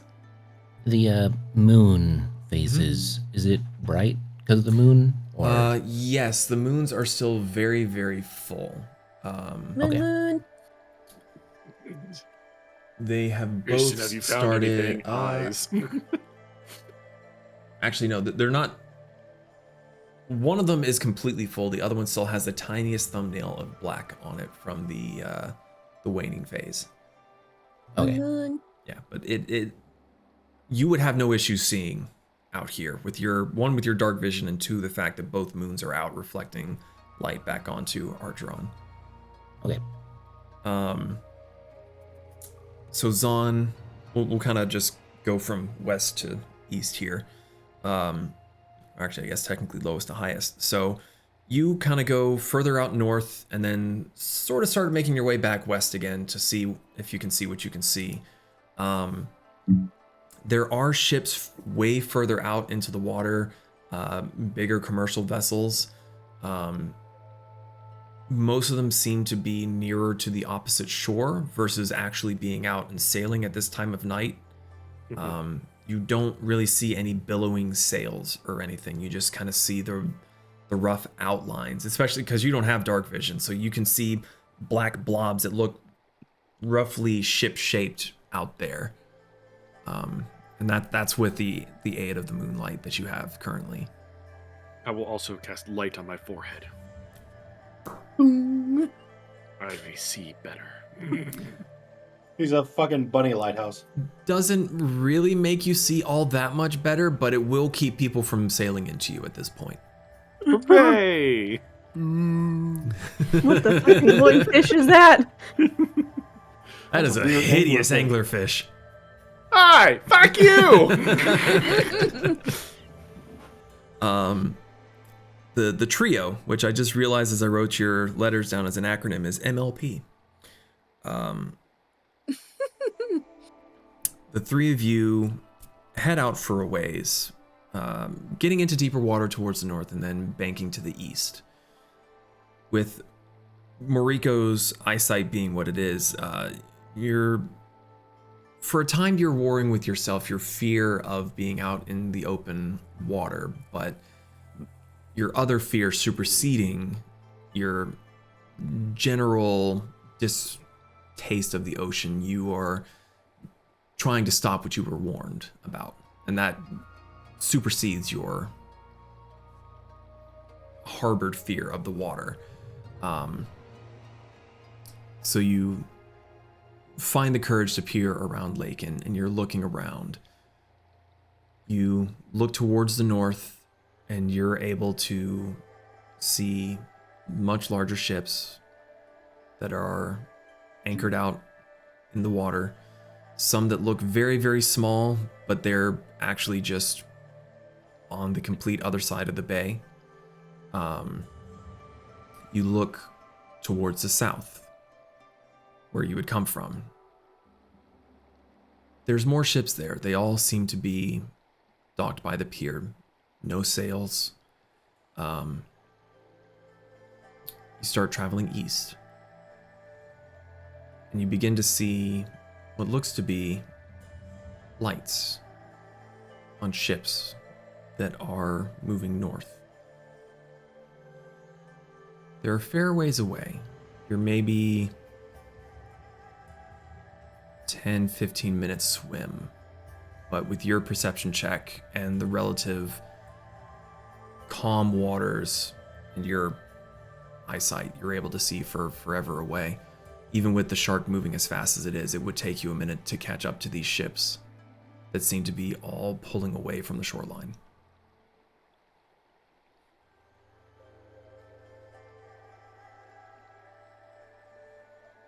I don't know if Well, Moriko, what do you see? and she's just full like cat clawing into him. But I see ships with lights pulling away from the shore over that way, but it's supposed to be in a rowboat. He shouldn't have gotten too far out. Who knows? I guess that way towards the lights, best bet. At once. And we action dash to 200 feet. Jesus fucking Christ. Hold on for dear life. Yeah. So, yeah. Yeah. Yeah. Listen, I've been on a Letting jet it ski get around doing 90 quick. miles an hour. It's fucking terrifying. You begin moving faster than you've probably ever moved before. Except for maybe if you were flying and went into a straight dive, you might have gone a little bit faster than this, but that's different. This is on the water. All of you are getting fairly wet. It's not cold, but it's an uncomfortable kind of chill with how much air is brushing past your wet and soggy clothing. Oh god, the kobold is moist. Moistbold. Ew, no. I'm not titling this episode that, No. but oh, the temptation. Writing that down for later and circled. So you cut the time in half for how fast you were going. And as you get closer, you begin to hear shouts and calls of disarray. The people on these ships are yelling and trying to get everything moving. You're hearing, get the sail down. We gotta go get as much distance as we can. This is what Lakin would be able to hear because he can understand the language. Moriko, with your godlike perception, you look towards the shoreline and you can see that there are ships that are tipped. You see lights on in the villages, way more lights than you had seen previously in the Calm Water Piers. For how far out you had gone and how quickly you were moving, you're not 100% sure how far along you've gone. You're not sure if you're still in the Calm Water Piers area or if you've moved towards the next village. It's difficult to say, especially at this time of night. But what you're seeing on the shoreline is a lot more lights and a lot more activity. There's some flickering. It's difficult to tell if it's a fire or if it's just the amount of lanterns and lights that are on. It could be handheld torches. It seems to be general bedlam, just chaos. Could be worth a try. Let's go. Claws back engaged. Pez, I know you've been kind of quiet a bit. Is anything happening with Pez? So, the dog who's just his fur is slicked back, just going speedy. The windy dog. Mm. Yeah. Okay. So, the three of you rocket closer to the shoreline. You are zipping past ships, which they are in such general disarray themselves that they don't seem to even notice that you're out there. You're hearing more shouts and more cries, and you begin to hear a dull roaring sound.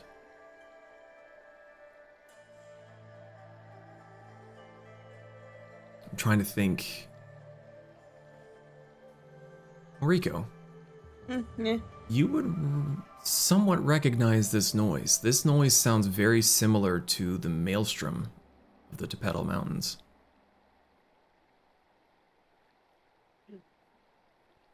Mm-mm.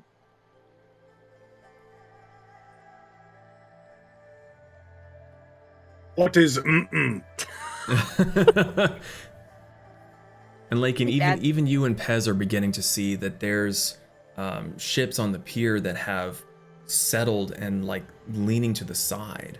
The flickering lights, it seems like there are some fires going. It's not like a huge conflagration, but you can see shapes moving in the silhouette, and there seems to be a bucket chain going towards it, and all of the ships that aren't tilted are moving away from the shore to the north.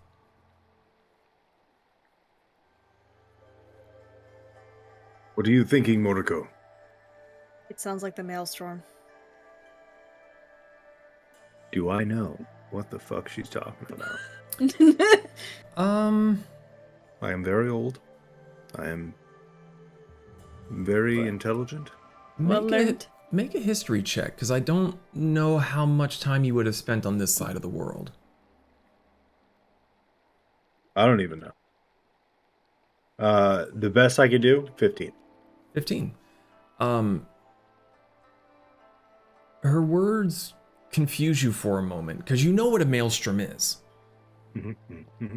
But in all of your time being out on the ocean, you haven't encountered one. It's a sailor's wives' tale, you know, the thing that consumes ships. And there's a little ping of realization that you recall hearing one is in the center of the Tempests Mountains to the east of Takatari and Aslan. It's relatively shielded off, and it's a very, very protected area. Normal ships can't go through there, so it's not a problem for you. It's never been a problem for you. But you've heard rumors that there is a maelstrom somewhere within the mountain range.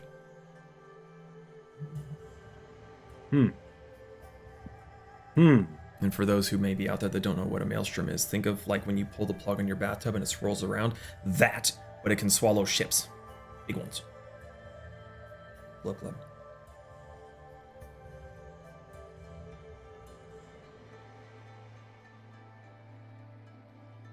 Are you all still heading towards the chaos? Lakin steering the shark. Just grab his beard and yank him one direction.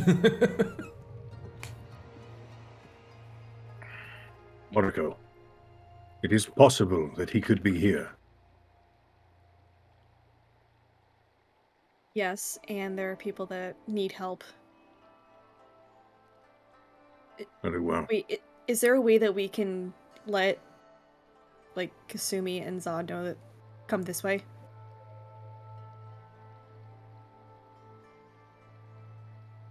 How far away do I guesstimate we are from the other two? For how fast you've been going, you're not sure how far they've gone, but you know that you're a good few miles away from where you originally started. You were cooking on that shark.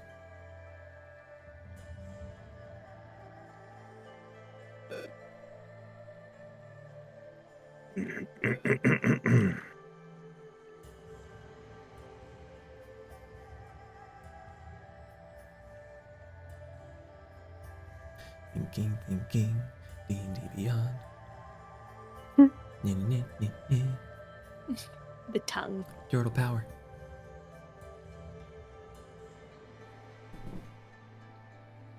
I don't have anything that can go that far.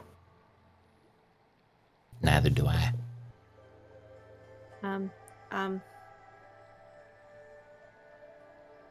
Riku's gonna take a shot in the dark. Frostbite up into the sky. Okay. Oh, what? Like a flare. She's Oh, using okay. frostbite like a flare. Oh. Okay. You attempt to do the same trick that Lakin had used on you. Throw it up into the sky. You're not sure if it worked. You're not entirely sure where Kasumi and Zahn went off to. The three of you jumped onto a shark and legged it out of there. Dungeon Master, the term is fend it. We fend it out Finned. there. Finned it. Yeah.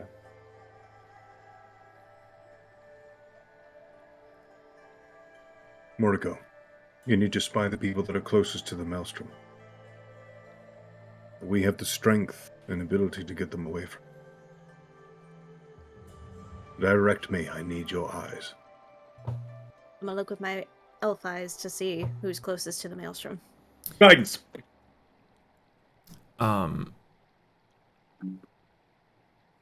The maelstrom in and of itself is where the land meets the sea.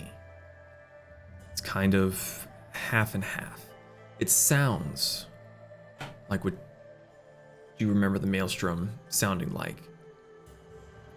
But as the lights pass over and you try to get closer and get a better look, you see that there's rubble in the village itself, towards the beach side, and the water is cascading down into something. It's a sinkhole.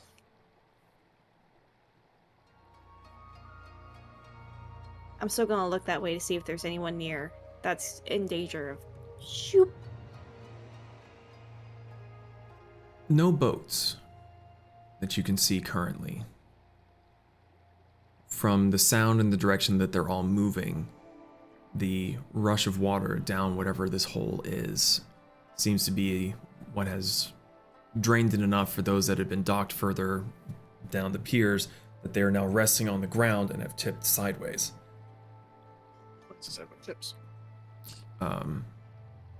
There have been some buildings that have been consumed. You can assume that there have been buildings consumed. There's a few on the side that seem to be teetering over the ledge. There are no lights on inside those particular buildings, and all the people that are kind of gathered around seem to be keeping a safe distance from it. And as you get... Pez, you still have your mask on? Yep. Okay.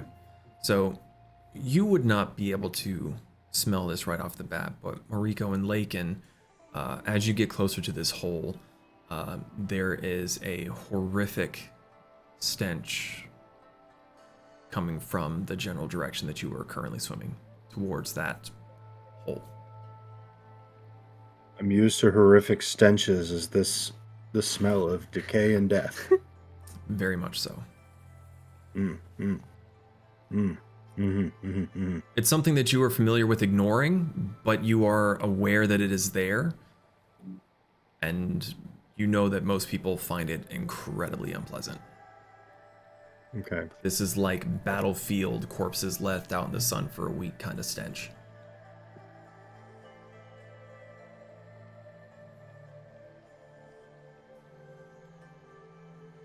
I have an idea. It's not a very good one.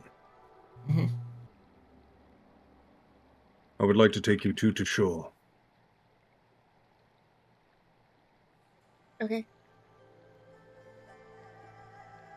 Do what you can from there. Where are I you will going? go in. Are you gonna be able to get back out? Yes. He lies. He lies. Do you trust me, Moriko? Yes. Pez, you will look after her. Mm-hmm. I take him over to the shore.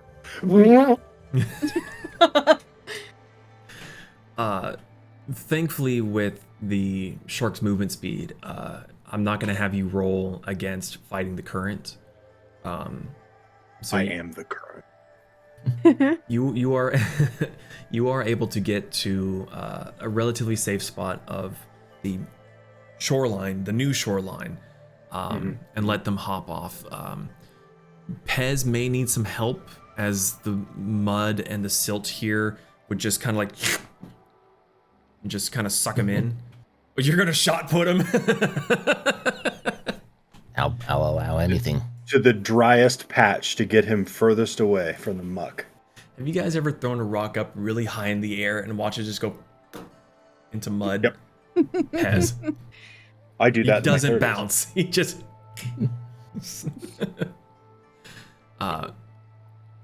It is very sticky. It is very mucky, but Lakin is able to drop you off. So, as this is happening, Kasumi, you've got a decent handle on time. Ish. How comfortable are you still running out where you are, or are you heading back to shore? How long do I feel like it's been?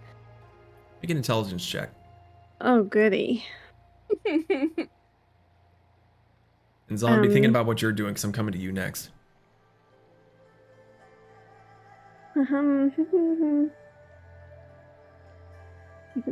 That is a 16. 16. You've probably been going for maybe half an hour. She's gonna make her way back to shore where they came from. Okay, so back where you came from. Yeah. Okay. Relatively easy to do. You know which way you'd been running. You're able to get back to the shoreline. Finding your way back to the home itself might take you a little bit longer to do, just with there being not much lights out and not much differentiation between the buildings and knowing exactly where you are. It's not the same as if you had been on the shoreline and wandering through the city where you can remember I took a left, right. It's like, okay, I went over that wave and I took a left at that wave and then jumped over that one. So it's a little bit disorienting from where you had come from, but you know that you had gone west, so you start heading east. And eventually you do see the faint pinkish outline of the cherry blossom tree in front of the Ito household. Okay. Zon, Yes. you've been running for a bit. What are you doing? Do I see this flare that was shot up in the air? Make a perception check at disadvantage. Okay, I'll roll them both at the same time. Still not terrible. 19. 19. From the direction you were running and looking, you were not really looking in that direction. And it's nighttime and your vision kind of sucks into the dark.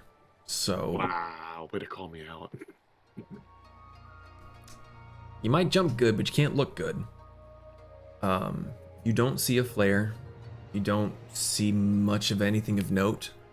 And after a moment of kind of thinking about it, you realize that you're kind of, sort of, quite literally just standing out on your own in the middle of a harbor. With nothing around you. Am I smart enough to do this? I am smart enough to do this. I will cast Sending. 2.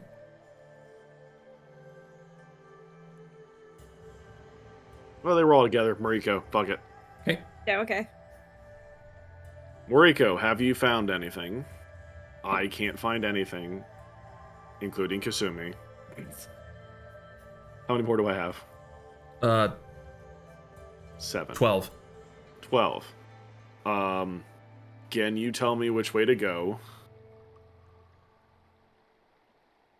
Love, Zon, goodbye.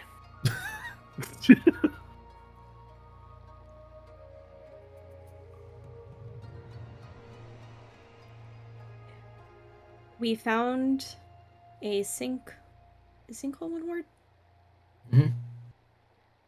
Maelstrom? Sinkhole. To the east. Pez and I are on shore. Lakin went into the sinkhole. I think he is here. Please hurry.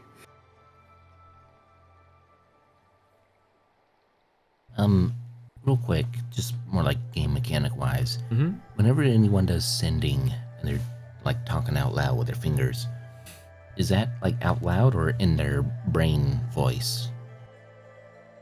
I generally like to assume that those that are unfamiliar with the practice need to speak aloud for it to be effective, but those of a higher tier magical capability would probably be able to do it internally. So would Moriko have done it in her brain voice or mouth voice? I want to assume she's saying it out loud, but would kind of leave that on Moriko there, who is technically practicing the arcane. I think she would say it out loud just so Pez is aware that she is trying to send a message to most likely Zahn. Okay. Yeah, she just kind of started talking out of nowhere.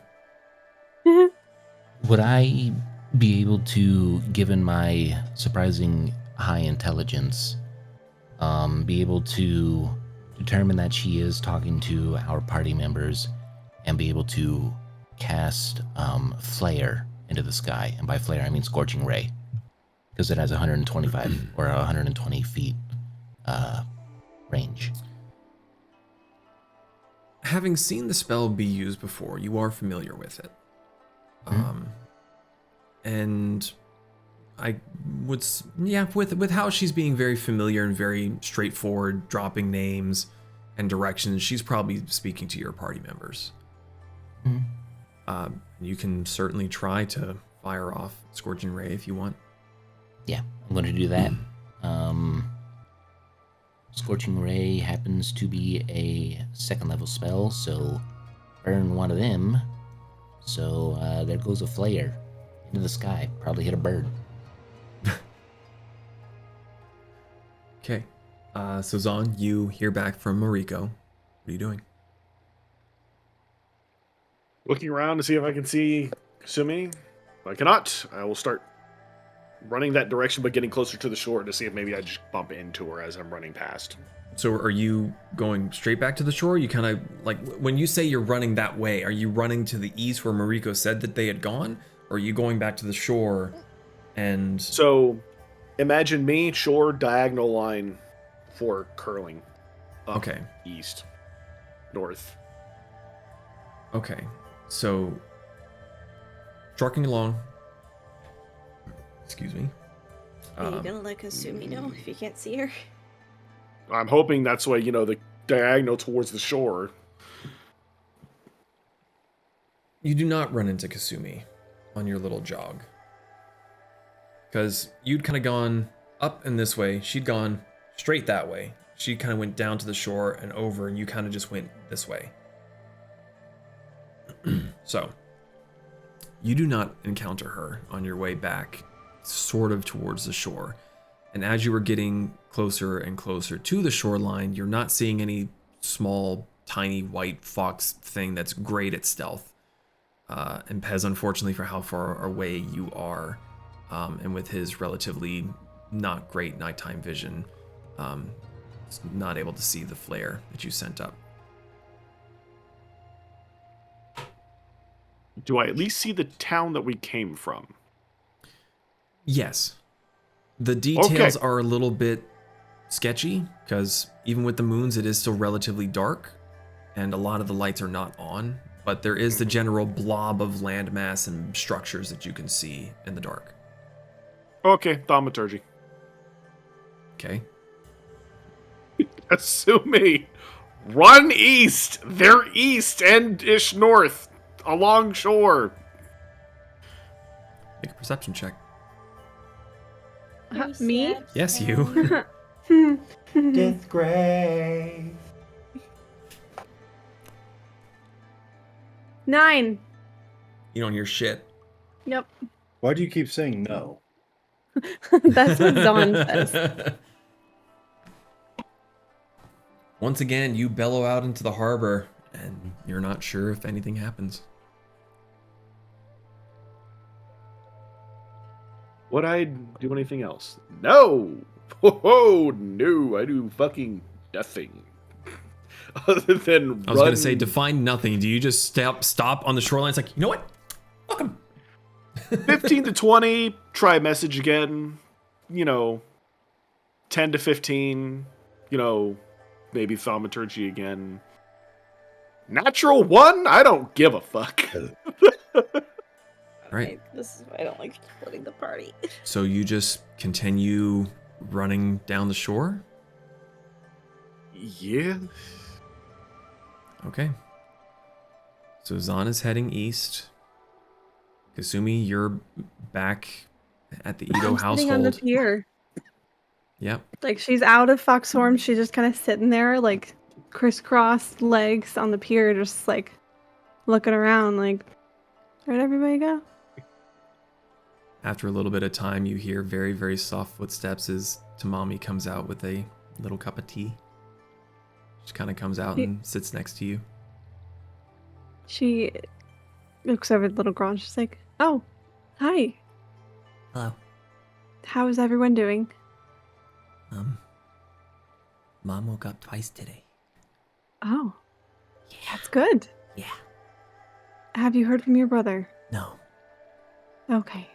Well, we actually all just left to go try to find him, and I thought we'd be coming back here to kind of, relay information, but I'm sitting by myself for a moment.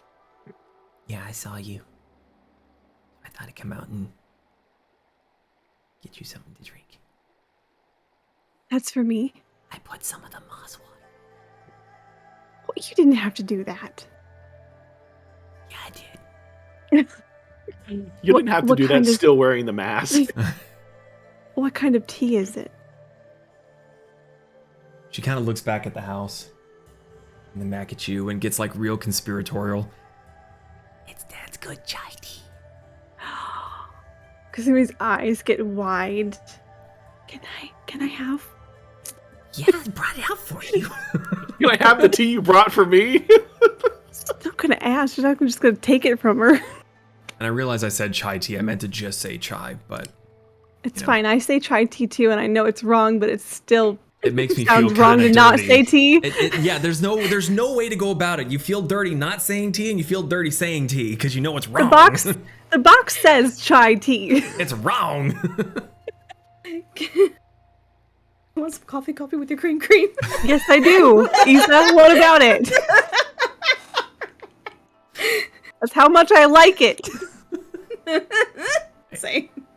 So yeah, Kasumi's just gonna sit there and just sip and very much enjoy the tea while she sits there and Having keeps no company idea with the young of girl. Pure bedlam going off Yeah. in that direction. Yeah. She has no idea. She figured A, she didn't want to go swimming, and B, she figured we'd all come back here.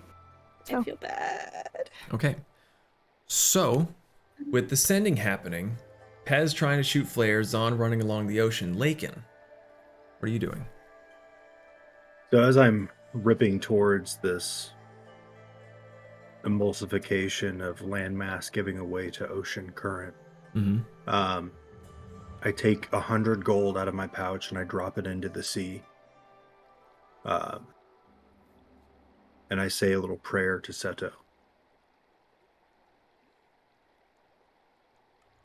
Let me find him. It will earn their trust. Let me find him alive as I go into the deep once more.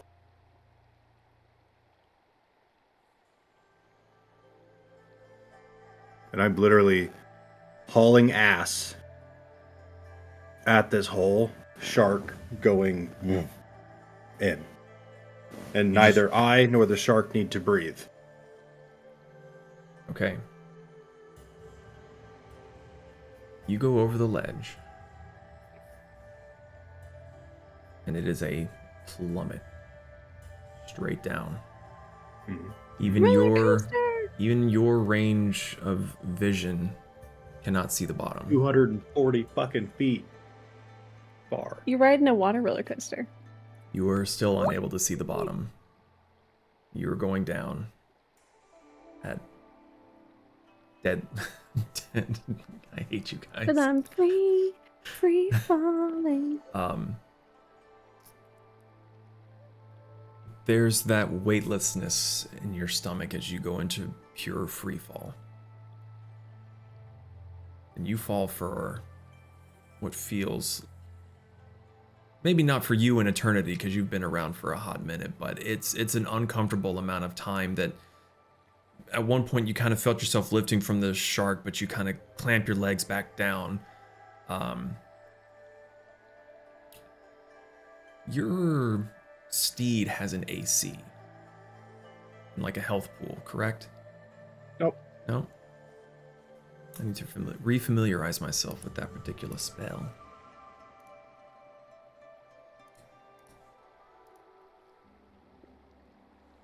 I love the gifts that are happening in the campaign spoilers right now. It's fucking hilarious.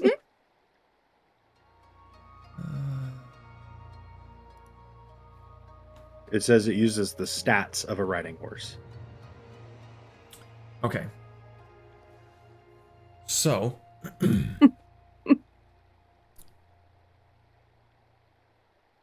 you see the ground coming.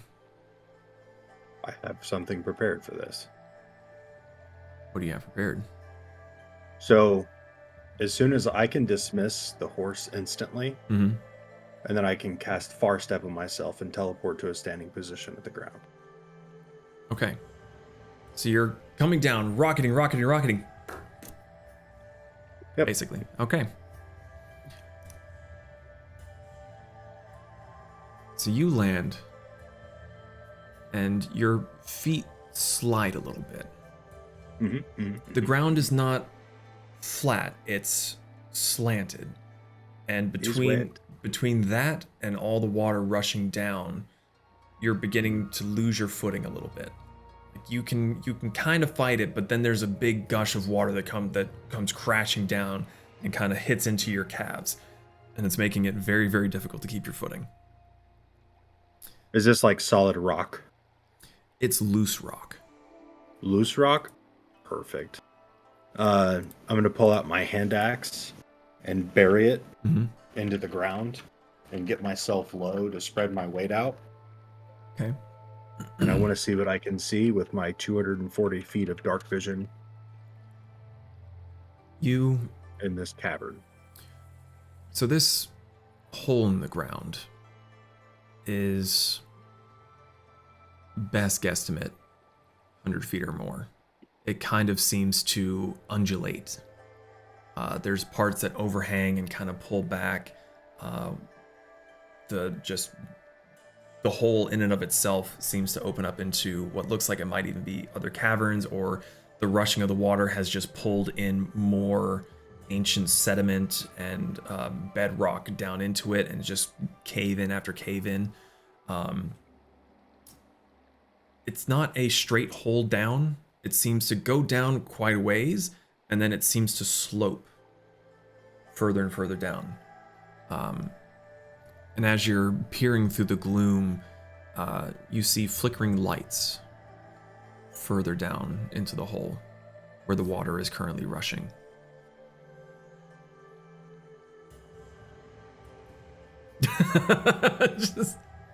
just pick up the axe, holster it, and just let it take you? Oh, yeah. Okay. I go with the flow, man. I don't resist it. Okay. As Lakin is letting this water rush him down, what is everyone else doing? Zahn is very quickly, I'm assuming going pretty fast, running along. It will take you about 20-ish minutes to get to where you're starting to see village lights. And since you're running on the water, that threat of the red guards making a wall so you can't get past, well, they're over there on the land. You're not on the land. So you can just kind of just keep on trucking along. The rules don't apply to me. Yeah. International waters, bitch. So you get close enough to where even your vision, or, you know, lack of dark vision, you're able to see lights. And it's confusing because you see lights where you expect to see lights. Then you see lights over there, out in the water. And while that's not like terribly unfamiliar, boats have lights, you weren't expecting that. Because there's a lot of them out there. Like a lot of them out there. Moriko, Pez. Like, you guys tell me what's going on here. What are you doing? Marika's gonna try to help put out fires. Okay. So you're running through and are you using spells? Are you just joining the bucket line? What's She's joining the bucket line because Terrified of considering her using last tidal time wave? using yes. Okay.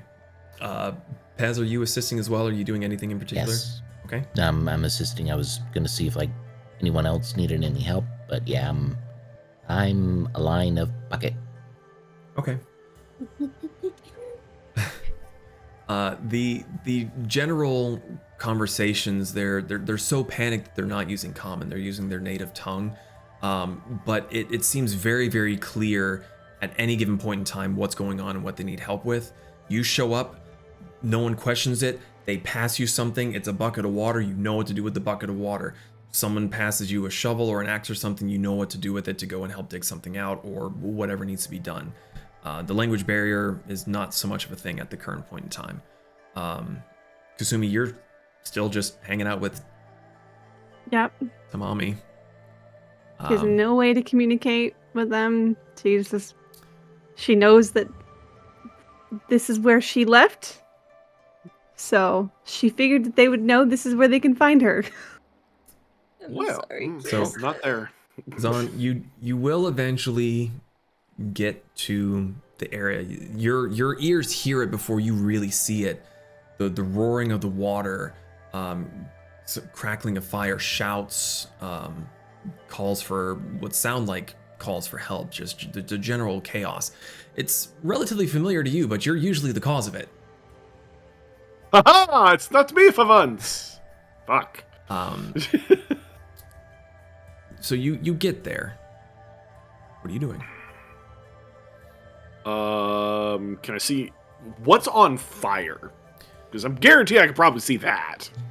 The flames seem to be around some of the ships that are laying on the bottom of the shoreline. Oil lanterns that have been tipped have caught some of the rope and the masts on fire. They're starting to get a little bit more under control. It's more smoke than it is roaring flames. You can definitely start to see the rubble of structures around what looks like a giant fucking hole in the ground between the shoreline and into the water. Yeah.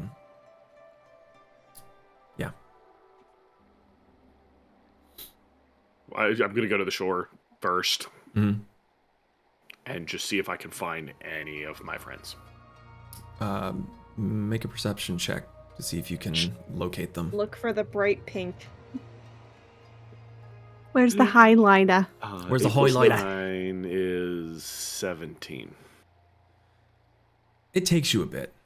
Even looking for the highlighter, there's a lot going on, and there's a lot of moving bodies. But eventually you do stumble across Moriko in a bucket chain. You look like you are having fun. No, I didn't do it. I know you didn't. Can I see how much fire there is left? The bucket chain that she's in is tending to one of the fires at the moment. How many are within 300 feet of me? 3 or 4. Control water. And just... Waterbend. I'm gonna waterbend all the fires out. Water tribe. Okay, it will still take you a little bit of time, but between your help and the bucket brigade, you are able to eventually help get the fires put out. There's still quite a bit of chaos going on, but with that being done, a lot more effort can be put into helping try to figure out what's going on, like where the chain of command is and everything. Moriko, have you seen Fluff Lakin? In the hole. He's in the hole. One more time, I'm sorry, what was that? He went into the hole. Why would you go into the hole? Going into the hole is never a Because good he idea. thinks that Haru is in there, and I asked him if he could get out, and he said he could get out, and asked if I trust him, and I said I trust him, so he's in the hole. You never say you trust someone when they go in the hole. They're going to die. Wait, is Kasumi here? Yeah, I'm gonna run past him and say, "Hey, where's Kasumi?" I thought Kasumi went in your direction. Cast sending. Kasumi, where are you? We are east. At a town that was kind of on fire, and there's a maelstrom. Please come quickly. Gloves on. Kasumi is just like sitting here, just chatting with the young girl, just, just sipping her tea, and then this message comes through, and she just stops. What? I just got a message. One moment. I'm gonna respond, and then she responds in her head. Oh, Are you counting those? I was counting those. No. She was telling the little girl. I don't know. Is that how it works? I don't know. It's kind of funny though. You don't do it often, so probably. No. You reply in your head. Okay. Well, I went back to the village where we left, and I'm with the young girl. But if you need me, I can try to make it there, but I have no idea where I'm going. That cut out like I lost where count. I'm going. I have no idea where. No idea where. Well, this is awkward. I can't cast that spell anymore. Well, she's back at the town, so she's keeping family safe, I guess. Am I going into the hotel, Lakin? Feel like I'm going into the hotel, Lakin. I don't think you would want you to. Wait a I minute. don't think we should split up. I say as Wait. I walk past with another bucket. Wait, no, I can do this. How far out is the hole from the shore? It's between the so where the bucket brigade was going along. Mm-hmm. You had to go to the shore, go around the hole to join them. The hole is between, like, it's taken out a chunk of the pier that was normally on the land and some of the buildings, and is into the ocean as well. And that's where the water is rushing in through. How long does this last for? I need to be creative.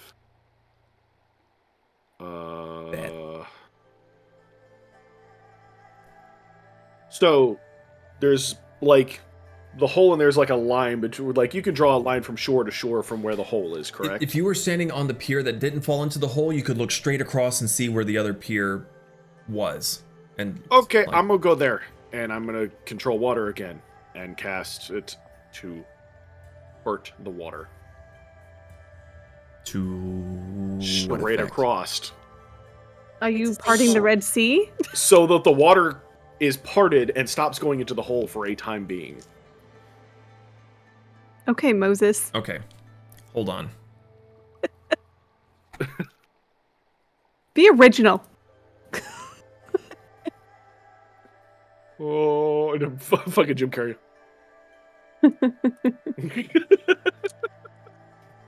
Okay, so. Oh, God. You got a hole. Uh-huh. There's the village. There's the water falling into the hole. Uh-huh. Uh-huh. So you're just trying to stop the water from going into the hole? Just stop as much of it as I can, yeah. Okay. So he just... Yeah. And you're going to see Zahn just like, oh, as he fights back the currents, because this is a lot of water, and this lasts for 10 minutes, but it... Yeah. As best as he can. Okay. Is anyone else doing anything? Kasumi, are you... Sorry, go ahead, Pez. I real quick have like a technical question. Okay. So, given that the average movement speed is like 30 feet, it would take about 25 minutes to walk 1 mile, given like all that math. So, technically, she should be able to walk. Cause it took Zahn around 20 minutes to get from where he was to where Pez and Moriko and I are. Correct. So He went through the water. Yeah, going full tilt the way the crow flies. So it would take Kasumi around like 25, 30 minutes to get to us. So depending on the circumference of the planet, she should have been able to see the fire. Look, I know this is big brain stuff, but like, would she have been able to at least see some sort of conniption going up the shore? If she had been looking for it. Yeah, my perception rolls fair. were really low too. Yeah. Okay. I was just wondering. Frog blink at you. Yeah. So between her rolling a 9 initially and looking the complete wrong direction, and then going back to the shore to then go across to where where you guys had originally been with the Itos, it would have all been blocked by other structures. Okay. I was just curious. Math. You are the Math. artificer. Math. Okay. So, back down into the hole with Lakin. Down in a hole. Deep dark hole. You slide down, letting the water take you. You are rapidly approaching the lights. Oh, the light. How are you planning to not go shooting past said lights, out of curiosity? I can teleport, baby. I just making sure you still had that. I can teleport, baby. Okay. As you were rocketing down this impromptu water slide, you see that the lights that are there seems to be a very, very small, haphazard kind of campfire. There's a few torches stuck in the ground, and you see a decently sized group of people all huddled around what looks to be a snapped off piece of a ship, one of the larger ships that has gotten wedged into the rock, and all the water is rushing past it. And just past the other side of it, where they're all gathered, is on a piece of bedrock that's kind of relatively flat, where they can have the fire and not threaten to burn down the one thing that's keeping the water from just sweeping them away. What are you doing? Do they react to me? A 7.5 foot tall ogre or orc just appeared on the. Oh, so you did actually teleport up to them? Yeah. Okay. Yeah. Just making sure. I know that you had the capability. I didn't know if you were actually going to do it. So you hello appear there, just sopping wet, and they all kind of the few of them that are kind of more cognizant, less hurt, kind of glance towards you. Sir, are you injured? No, I am here for the rest of you. They kind of look around at each other. There's a few that are laying down. They've got what looks like makeshift splints with blood splatters on just ragged cloth bandages.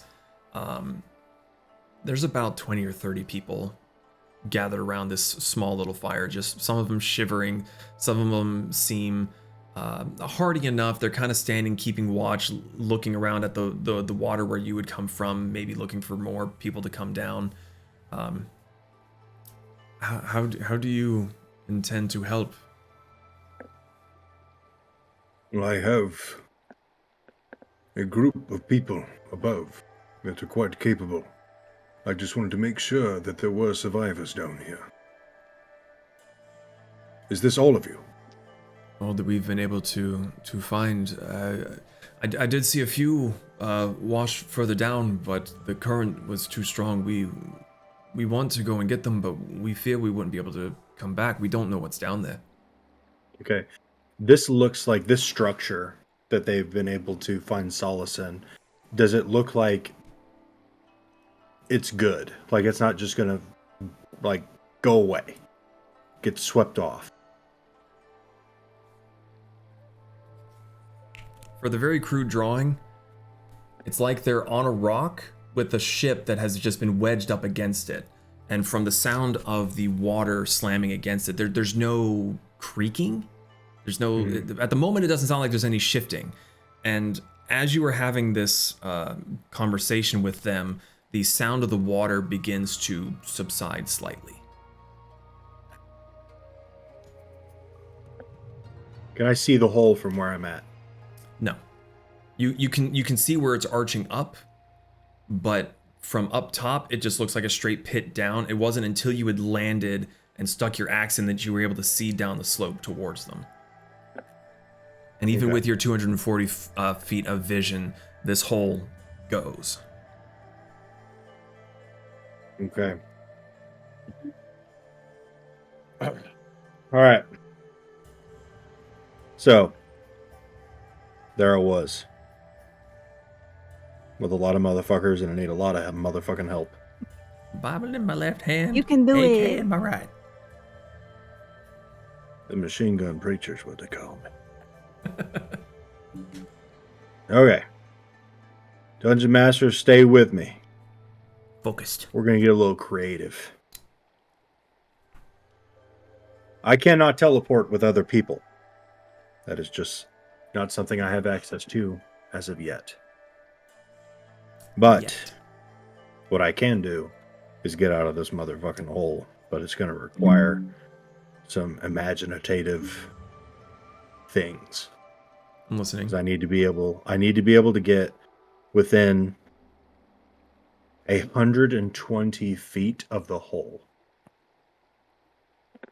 Okay. Now, what my plan is that I have to, when I use Far Step, it has to be an unoccupied space that I can see. It doesn't say anything about it being a place that I can firmly stand on. Correct. And I am insanely strong. So what I would like to do with my axe as well is kind of do like rock climbing at teleport speeds. Okay. So 60 feet at a time, I'm there, hooked in, hooked in, hooked in.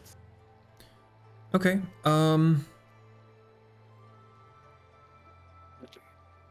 Make an overall Arcana? I was gonna say dexterity check for me. Just a dex check? Because the idea behind it is casting Far Step is the easy part. It's casting it in such a way that you can get there and quickly find a place to sink your axe into, because this is solid rock. So you would need to very quickly be able to find that crack and get it wedged in there so you don't keep on falling.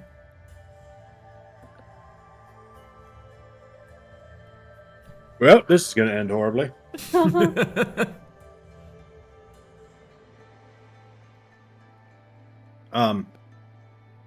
15 with my +1. I'd say 15 is good enough, especially considering that you've got your 240 feet of dark vision. You're able to find those spots relatively easily. And you're able to, in, I'd say, just a couple minutes, assuring the people that you'd be back, you rub your hands, roll your shoulders, and just keep, like Prince of Persia wishes it was you. Nathan Drake wishes it was you. Eventually, you do make your way out of the hole, made significantly easier considering that for reasons unknown to you as of this point in time, the water cascading down has become a trickle. While Zahn is able to keep most of it at bay, you hear someone as you get closer to the top trying to take an immense shit. This sounds like Warrior Zahn. My shits are mighty. Legendary. You are eventually able to make your way back up. You are soaking wet. Doesn't bother you whatsoever, but thematically you're wet, a little bit dirty from grabbing onto fresh soil that has not seen air in millennia. But you do pop back up onto the pier somewhere around the lip of the hole. Sorry, go ahead. So, poof up. I imagine I see Zahn first. Very difficult to miss him. Yeah. I don't know why you're screaming while you do that. You don't have This is to. really hard! Pez, Moriko, or were you guys? Would you be hanging around Zon? Would you still be off doing stuff? Mariko's gonna stay near Zon. Okay, so the highlight is there. Pez, are you still bucketing? Yep. Okay. Moriko, it's on. There's 30 plus people trapped down below. They are safe on a wedged ship, as the tunnel has created a sort of J shape. And there are some further in. Where is everyone else? Zon is still pouring the water. Kasumi's not here. I sent her a message, and it sounds like she's by, little girl, place that we were at earlier that you guys don't want me to go to. And there's Moriko, obviously, and Moriko Veraspez. He's helping with the bucket line. Yes, that.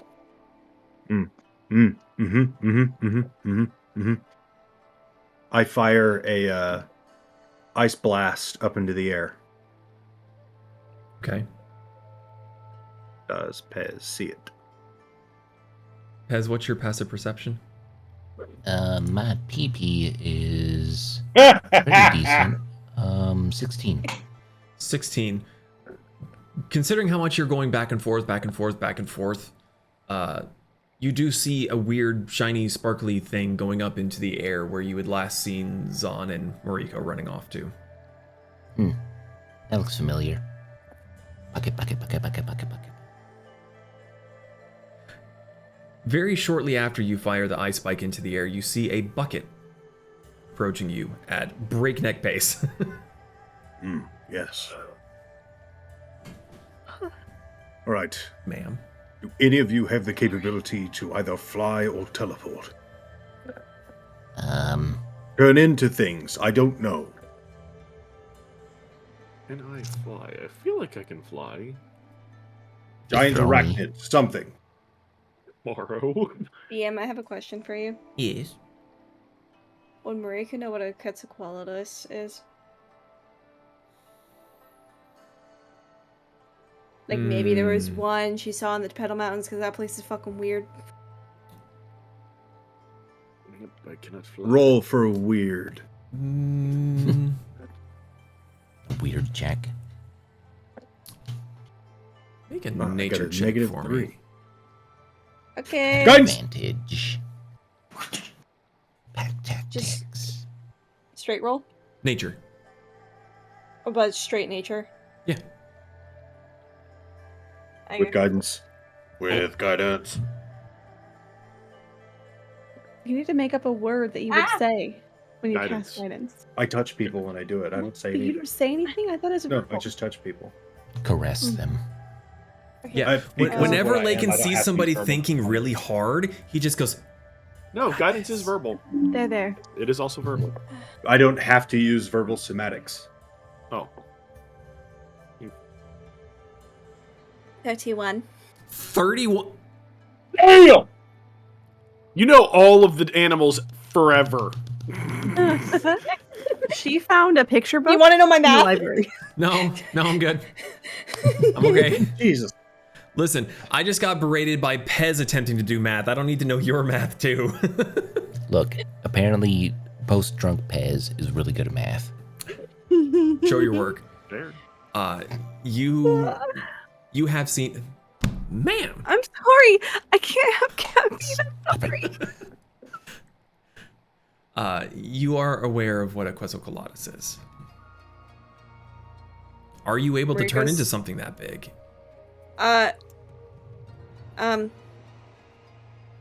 He's only huge. And then, because circle forms CR as high as 4, and then I also have the Height of the Wild Guardian, which adds another challenge rating. And Yeah, no, you're right. yeah. I believe. Let me look up. Get it, girl. Get it, girl. Trust me, I was like, is there something big that can fly I can change into? And it doesn't specify size? So No, the wild shape is based off of CR rating. So yeah, and the CR rating is only a 2. Get it, girl. Yeah, I'm gonna wild shape into that. God Okay. damn! So Because I'm also thinking like maybe you could carry some people. Because you... if we're going off of the Quetzal that we played in Ark, that some bitch can carry. That's a plane. Yeah.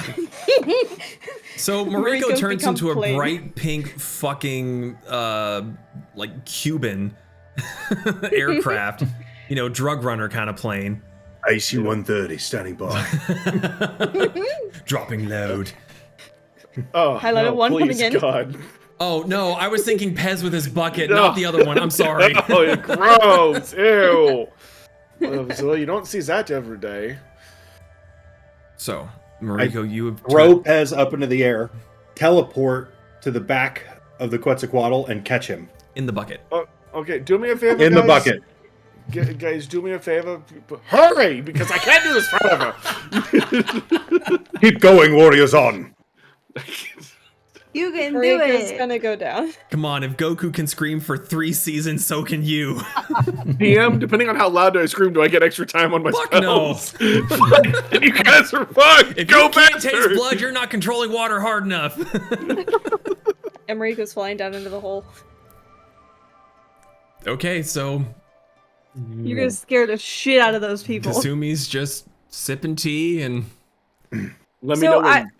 Sorry. I will add, after she got the message from Zahn, she did at least like try to like look in the general direction that he mentioned, but she's not moving from the pier. She's staying next to the little girl. But she honestly doesn't feel comfortable enough knowing where to go based off of his directions. Oh, And the fact that she I'm can't the see problem. anything. Oh, okay, I see. She doesn't want to go by herself and get lost. What are you looking Because at? then we'd have another problem on our hands. I'm the problem. What are you looking at? My friend said that they are helping another village with a problem, but he said it was east, but they sounded in a panic. I wasn't quite sure where exactly it was. Oh. I think Maple Sands is to the east. But do you know how far? No, I'm not allowed to Okay. go. That's fine. This area is new to me. How about I go ahead and create a Shenshai really quick and just hope that they will be okay and that I will know if I need to do anything. Hopefully. And she tries to hide like a little pang of disappointment in her expression when she talks about Shenshai, because she's like internally thinking, I don't even know if she's gonna talk to me. But she tries to put on that brave face in front of the small child. Well, I won't stop you. I like Shenshai. Okay. She's pretty. She is. And she's quite intimidating in person. You've seen Shenshai. A few times. don't So know if my she is jaw gonna- popping just came through there or not. It didn't. Oh, okay. So she is going to sit back on the pier and just try to send good wishes via meditation, Good feelings. and just see if she gets any sense of urgency or pull to try to make that trek that she doesn't know where she's going. Okay. Make a religion check for me. Okay.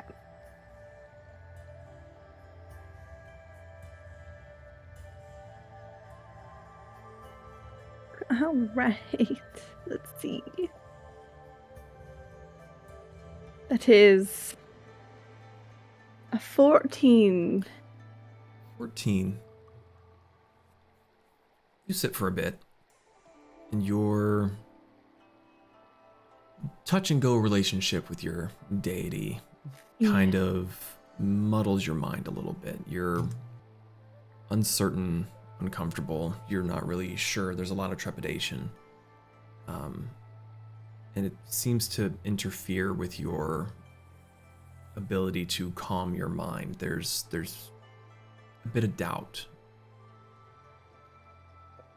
You don't seem to feel much of anything like you have in the past. It seemed at times relatively clear, like very clear, this is good, this is bad. You're not getting too much at the moment. Okay.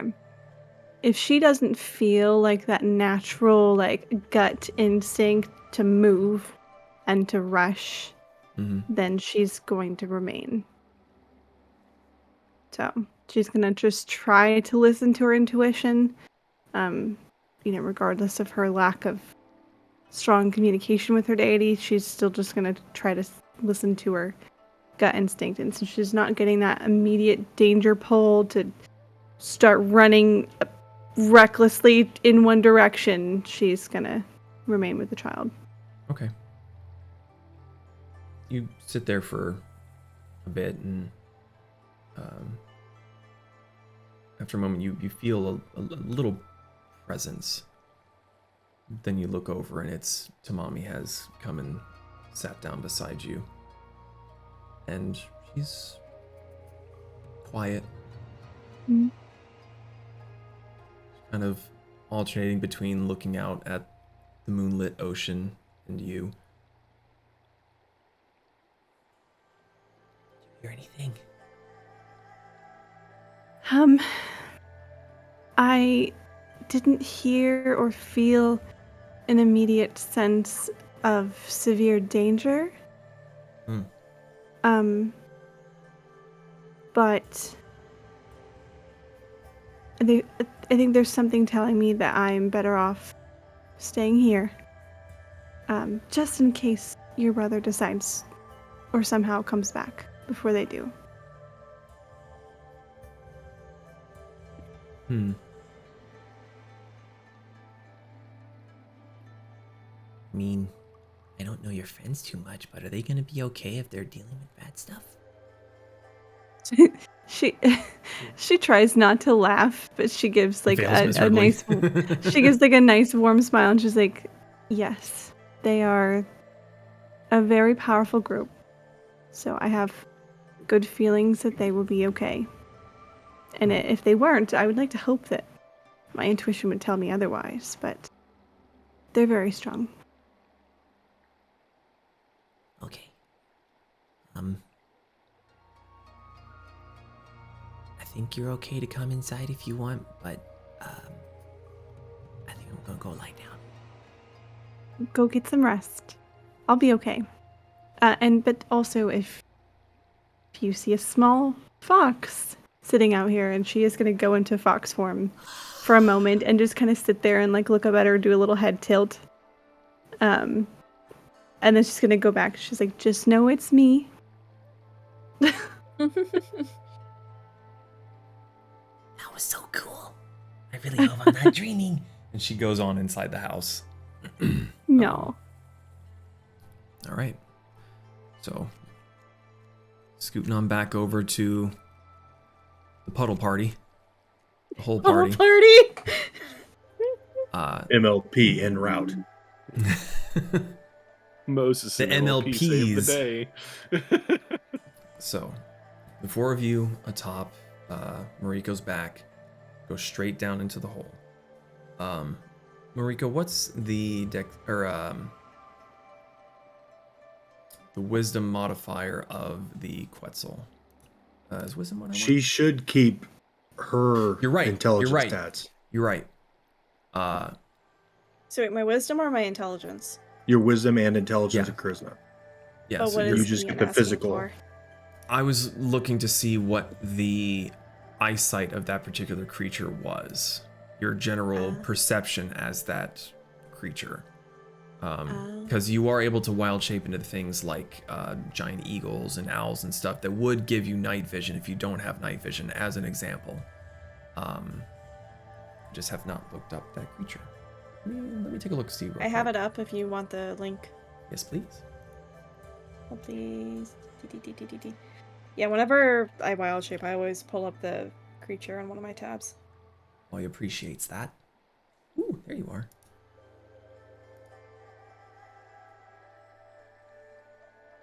Oh, they don't have a picture. Lazy. Yeah. Okay. Flight of 80 feet. God damn. Yeah. Okay. Cool. Yeah, so you, with your cargo in tow, swoop on down into the hole. With Lakin's assistance, having better night vision than you do, he's able to let you know when to, flare out the wings to slow your descent, keep you from bumping into walls as best as you're able to. The Quetzal is not exactly known for being able to hover, so thankfully there's enough room for you to maneuver that you can kind of corkscrew down a little bit. But eventually you begin to see, and you start to wonder, like, how the hell did he get down here? And he didn't just splatter on the rocks. Because you are descending for quite a ways. Zon, it's dark. It's just dark. Isn't Zon still up holding the water? I thought he jumped on the... on the Quetzal. No? Zon, hello. Zach? Hmm? You stayed up at the top of the... I'm casting control water. Okay. Until... Yeah. I was talking to you for a minute and you weren't answering, so...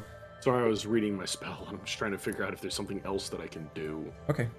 So no, that's my bad. For some reason I thought that he had jumped onto the Quetzal No, as well. no. I'm trying to stop the water so that it does not progressively get worse. I don't know if anything's going to erode and just cause the maelstrom to get bigger. Gotcha. Thank you. Okay, so sorry. The three of you go down. All of you with excellent eyesight. And soon you come across the group of people that Lakin had mentioned before. They're sitting at the backside of a ship that had been split in half, and part of it is wedged on the rock, exactly as you had left them a few moments ago, Lakin.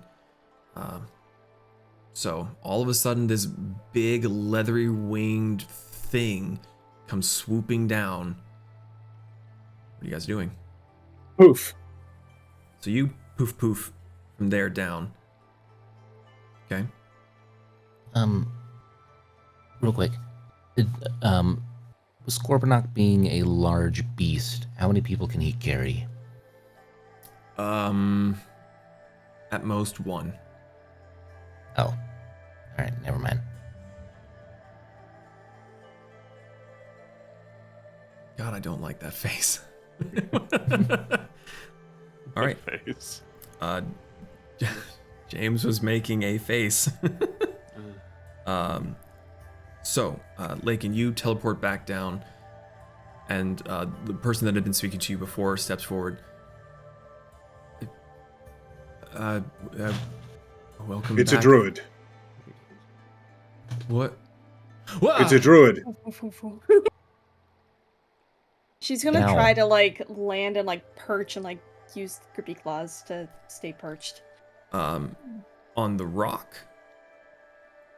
She's Or- trying to, find the best vantage. She's not aiming for the boat. She knows better than Okay. that. The water has become more of a trickle, and where Lakin before you had just seen flowing water, you now see what seems to be the remains of just general rocky rubble. Like, imagine the bottom part of a landslide. It's just it's all rock that has rubbed against itself and shaved itself down. Potentially decent enough to stand on, but you'd probably you would risk losing your footing or causing some to shift and move and kind of fall down.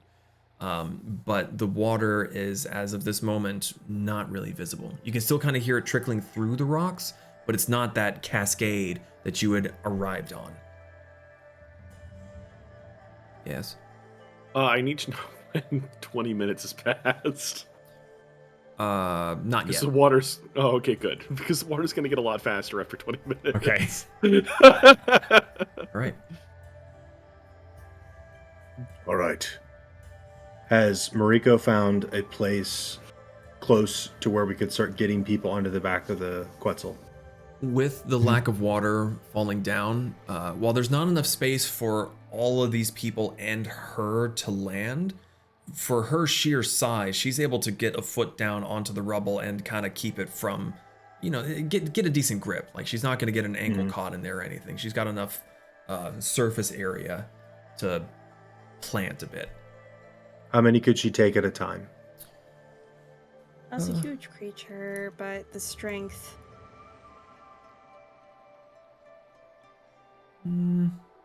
Probably 3. DM. Yeah, I'm looking. I'm guesstimating. Because your Huge carry creatures weight. are giant-sized. Yeah, I'm trying to remember the math for like lift, pull, carry, and it's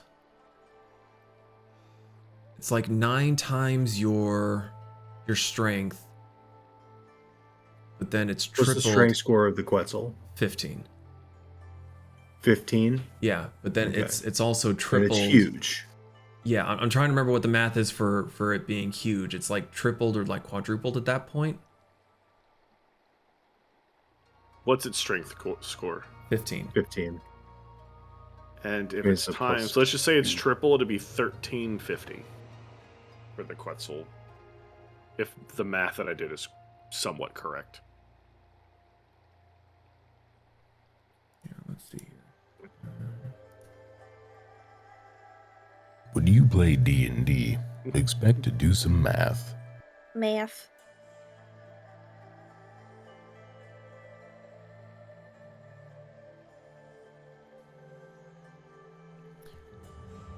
I hate it because I know that I've looked this up before, and I know that I have it written somewhere. Ooh, here we go. Carry capacity. Is your strength score multiplied by 15, the weight in the pounds carries? Okay, so it's for a huge creature, it is strength times 120. Yep. Yeah. So For each size above the category medium, double the creature's carrying capacity for the amount it can. Yeah. I'm looking at the chart here for. Gotcha. This is probably 2024 rules, if I'm looking at this correctly. Whatever. So, what's 15 times 120? That's fucking loads. A lot. My own. I picked a good one. 18. Yeah, you can hold 1,800 pounds. All of the people. I mean, by sheer surface area, you'd probably have to make a few trips, but it would not be difficult for you. Well, no, again, your eyesight's great. So it will take you some time.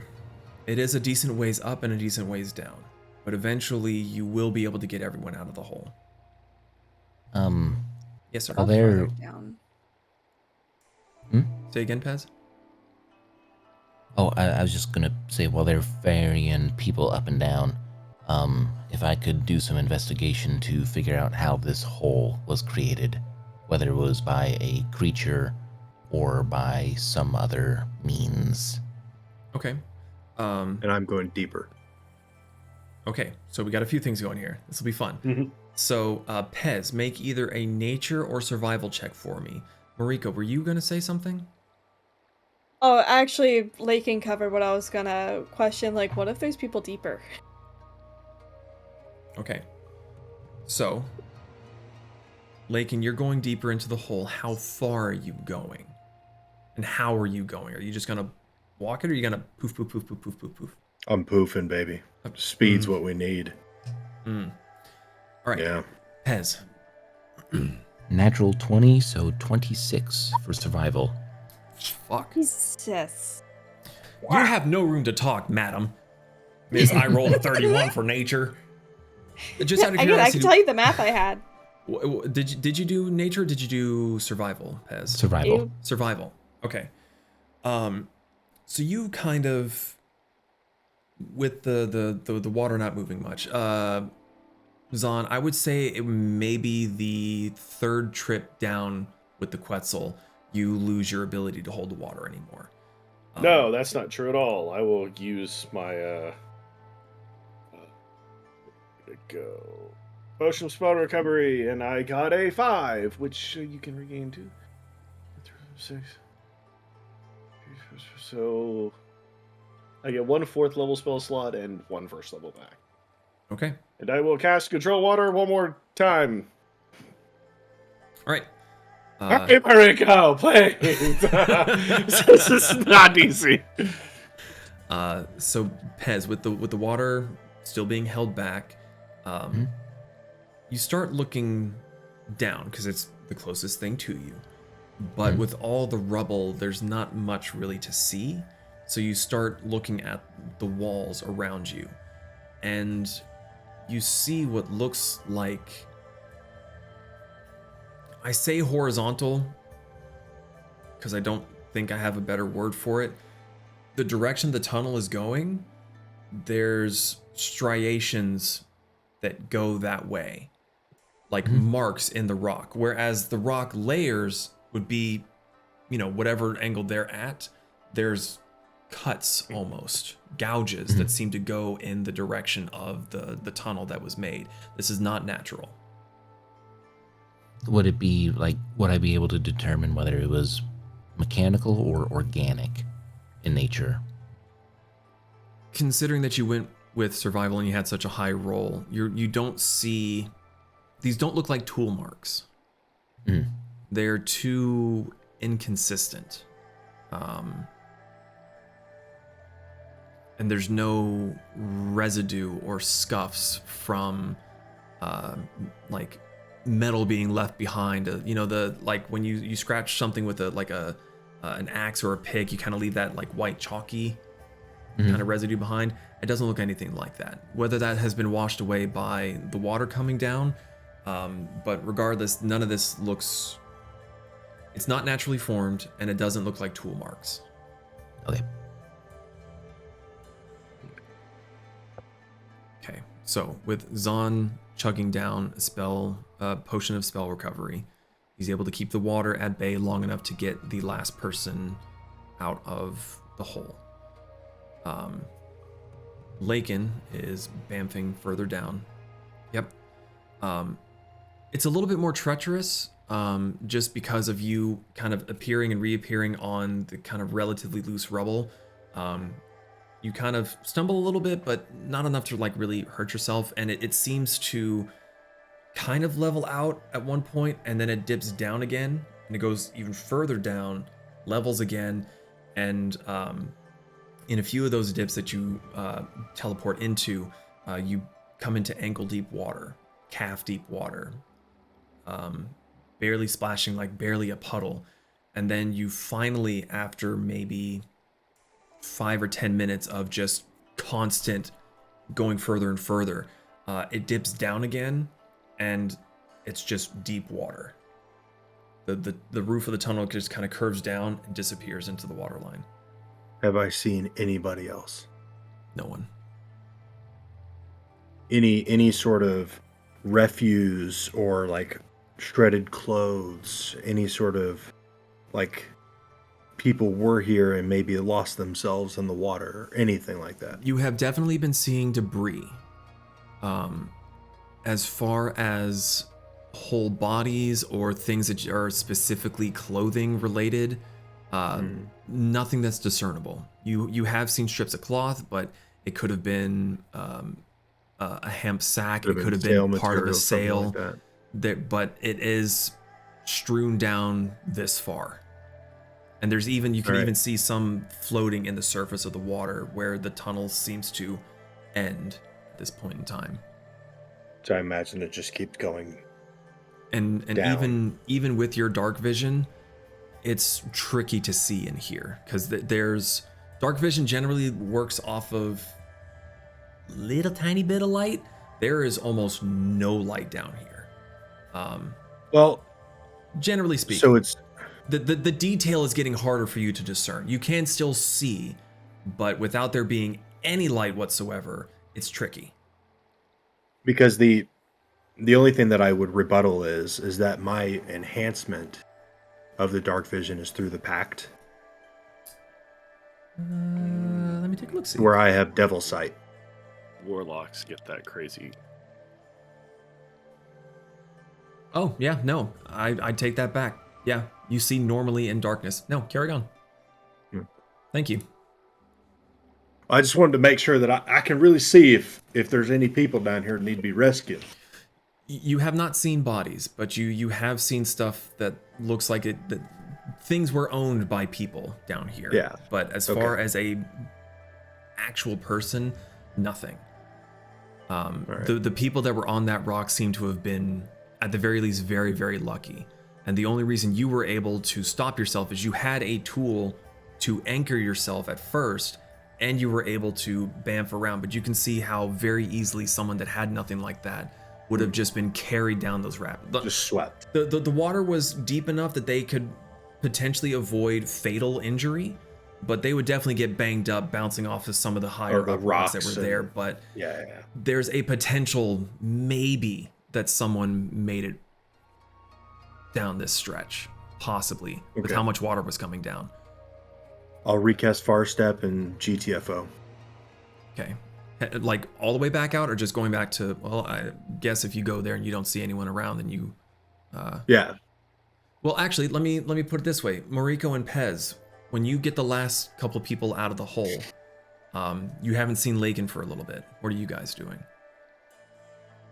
Question. Did any of the people that we saved, did any of them have elf ears? No. Moriko's going back down into the hole to help Lakin. And Pez, you've been kind of rooting around in there and all.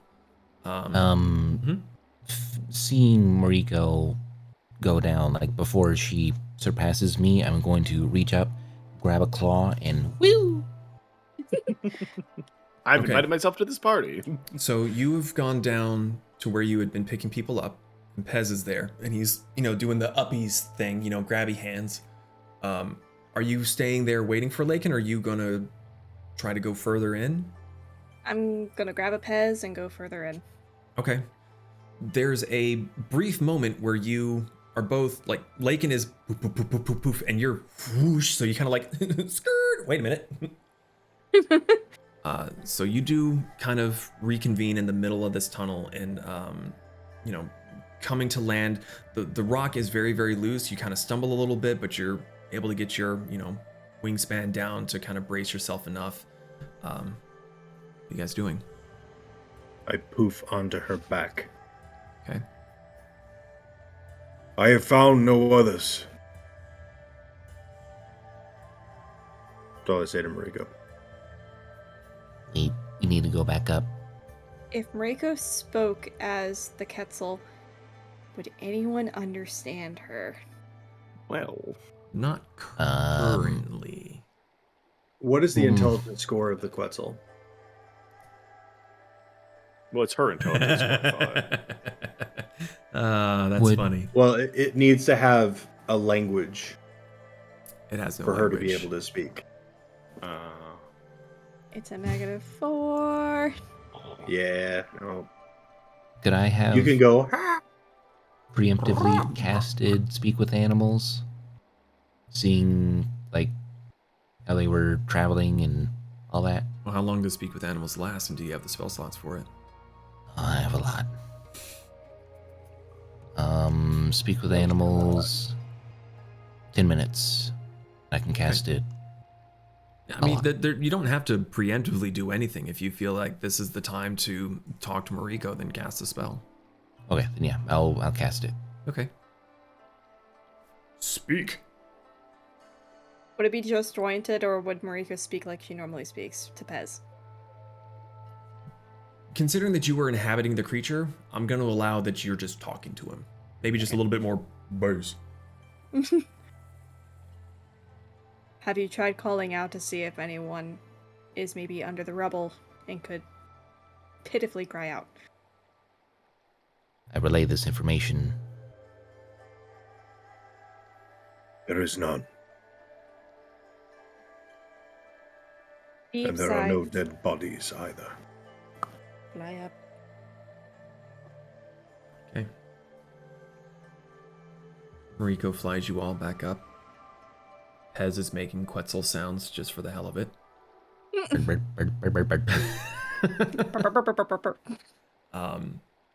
Zon, you see your companions. Wait. As you approach the surface, you see a bright yellow glow, a rabbit with bright orange hair as he's ascended to Super Saiyan from screaming so much. Season 3 already? We're already into GT arc. So your companions come flying back out of the hole again, come land very heavily next to you. They don't have anyone else in tow with them. What are you all doing? Am I good to let this go? Release it. Zon just falls onto his ass. The rushing deluge of water that had been building up again just starts cascading down. You would have to raise your voice a little bit to talk next to this thing. It's like being next to a giant waterfall. Niagara Falls. Takatari Falls. Moriko's gonna make sure that Lakin and Pez are off her before she shifts back, and she's like, I've never been something that big before. It was fucking awesome. I'm going to go around and just start calling out, hey, is her anywhere? Haru? Haro? Haro, are you there, Haro?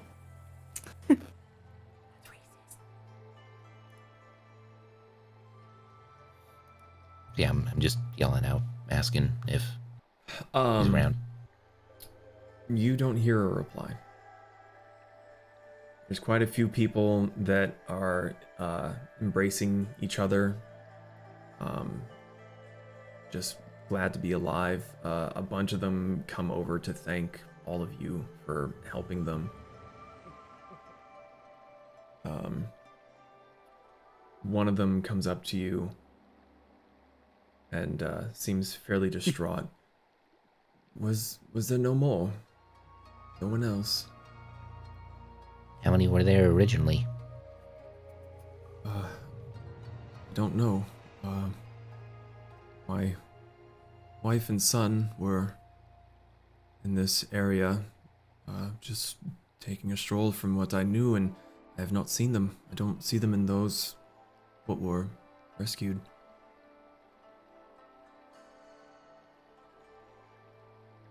Is there no hope? We may have to go down in the morning. Rika's gonna look to Lakin. I just look at you, Moriko, and just shake my head. I'm sorry, we didn't see anybody else.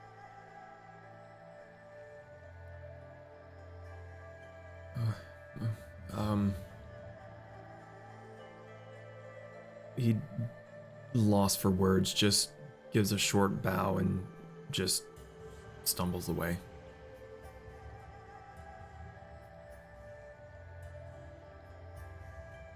Are there any that have passed on? The ones that you were able to rescue, though injured, seem to be okay. Broken limbs, deep gashes, but no deaths so far that you can see of those that you were able to get out. I'm going to go to those that are the strongest amongst them and ask them if they saw anything that could have caused such devastation. You get a lot of them saying that one minute they were there, the next minute they were falling. They were on their ships, their rowboats, their vessels, and suddenly they were rushing towards the shore, and then things got dark. They heard other people's voices, and they kind of did a human chain to grab each other, and someone was smart enough and had the capability of and the forethought to light a fire once they were somewhat secure. But none of them seem to have seen anything that caused it.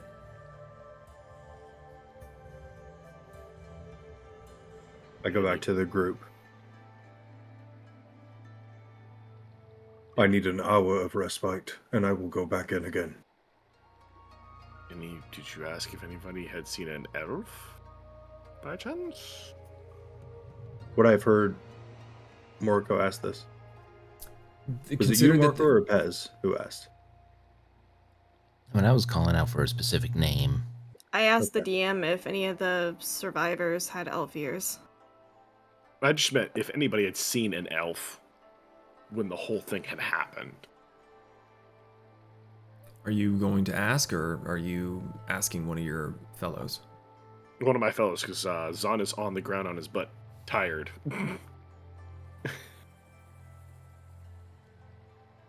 I have not asked, but I'm going to. She's immediately going to go find someone's like, start asking if anyone has seen anyone, a male with elf ears.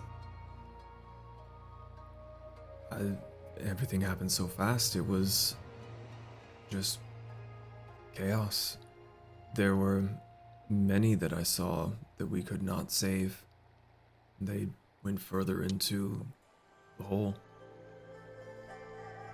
I did not have time to see specifics. It was a blur.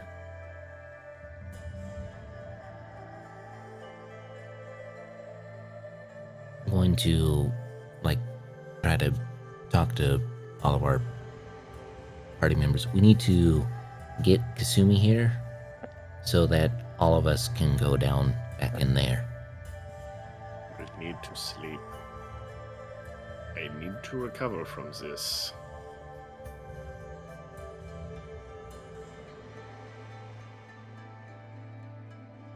All right. I will gather Kasumi. I approach the waves, kind of wade into them, and then the shadow shark appears, and 200 feet back towards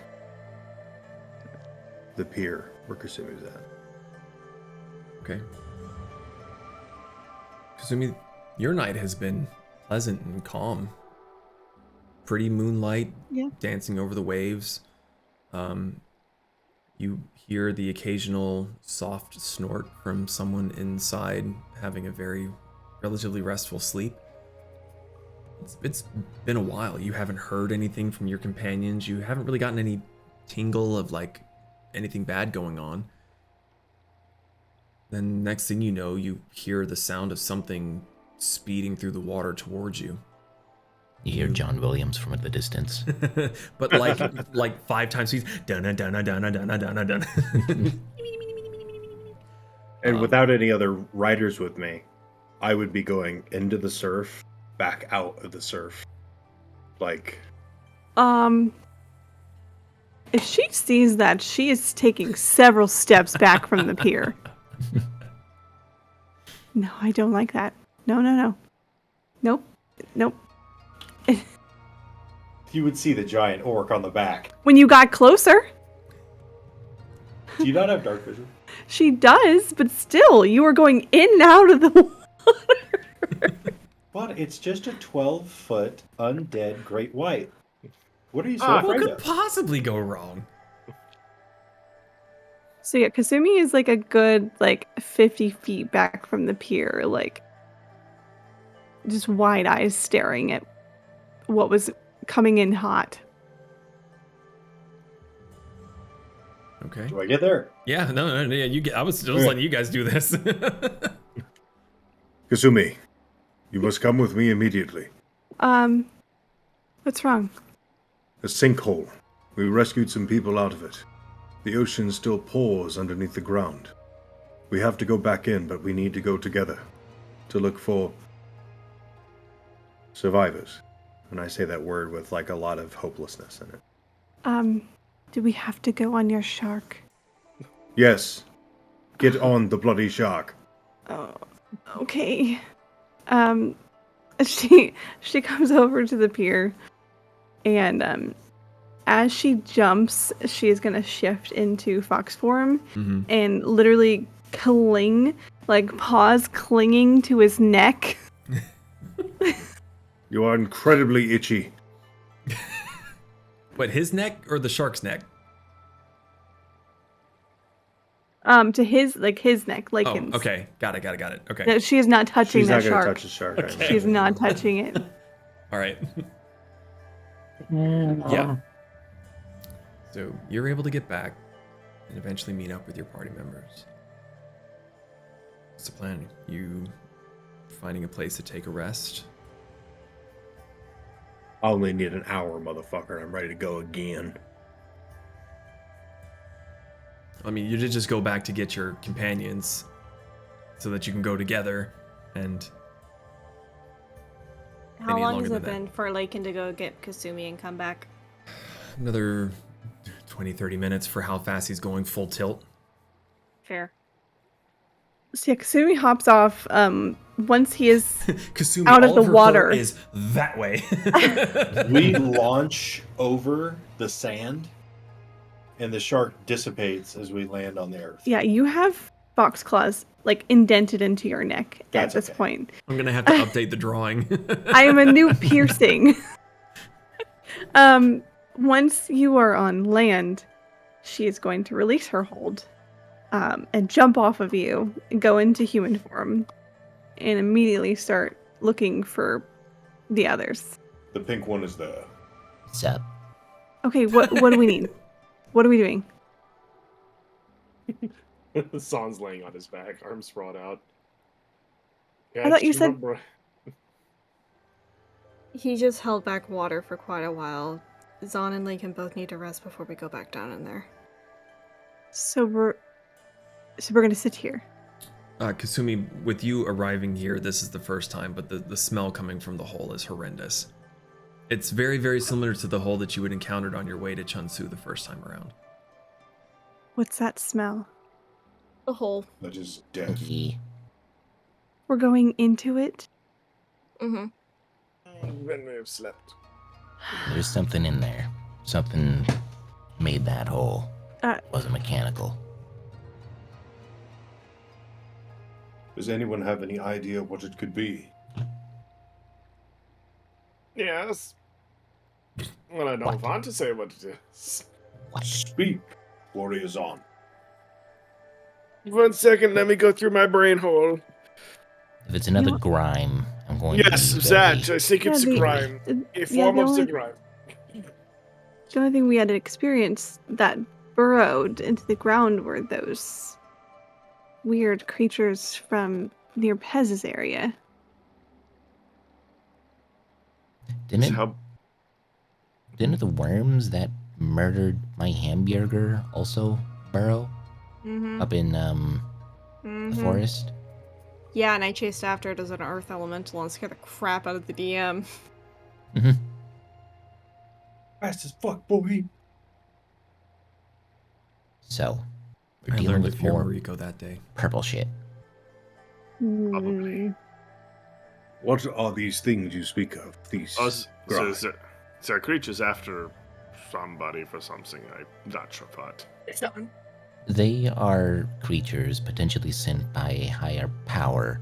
One of them is a sea creature with amazing, voluptuous upper body who tormented us while we were on the open ocean, who was going after this thing, as I point towards Zahn. And there were also some other creatures that murdered my hamburger, which were a worm, or wormular in shape, that were, it's all connected. They're creatures from the realm of which I come from, so was sent here by the creator of that realm to do something nefarious. Ta-da! More or less. Do we think that this is one of those affecting the whole world issue with the deities situation as well? Like kind of world-ending stuff? Probably somewhere in the realm of that's a fair assumption. Huh. Oh. On the bright side, what's his name? Kasumi. God that you tried to set up with Moriko. What was his? Yeah. Tanaka, that one. At least he's not going to be able to bother us. Yeah, we just left him back in the city, like back in the village. I don't think he cares. Well, actually, no, he technically left where we left him. Plus, So, don't these collars have like tracking devices on them? So I'm pretty sure he knows where we are. I don't know about tracking devices. I just know that he has the ability to shock us, like a lot. I mean, so far from what we've done. Son sits up. I may have a solution for that. We are not going to try to listen. We have other things to focus on. I just got rushed here. What do you need me to do? We're gonna go on a little tunnel adventure.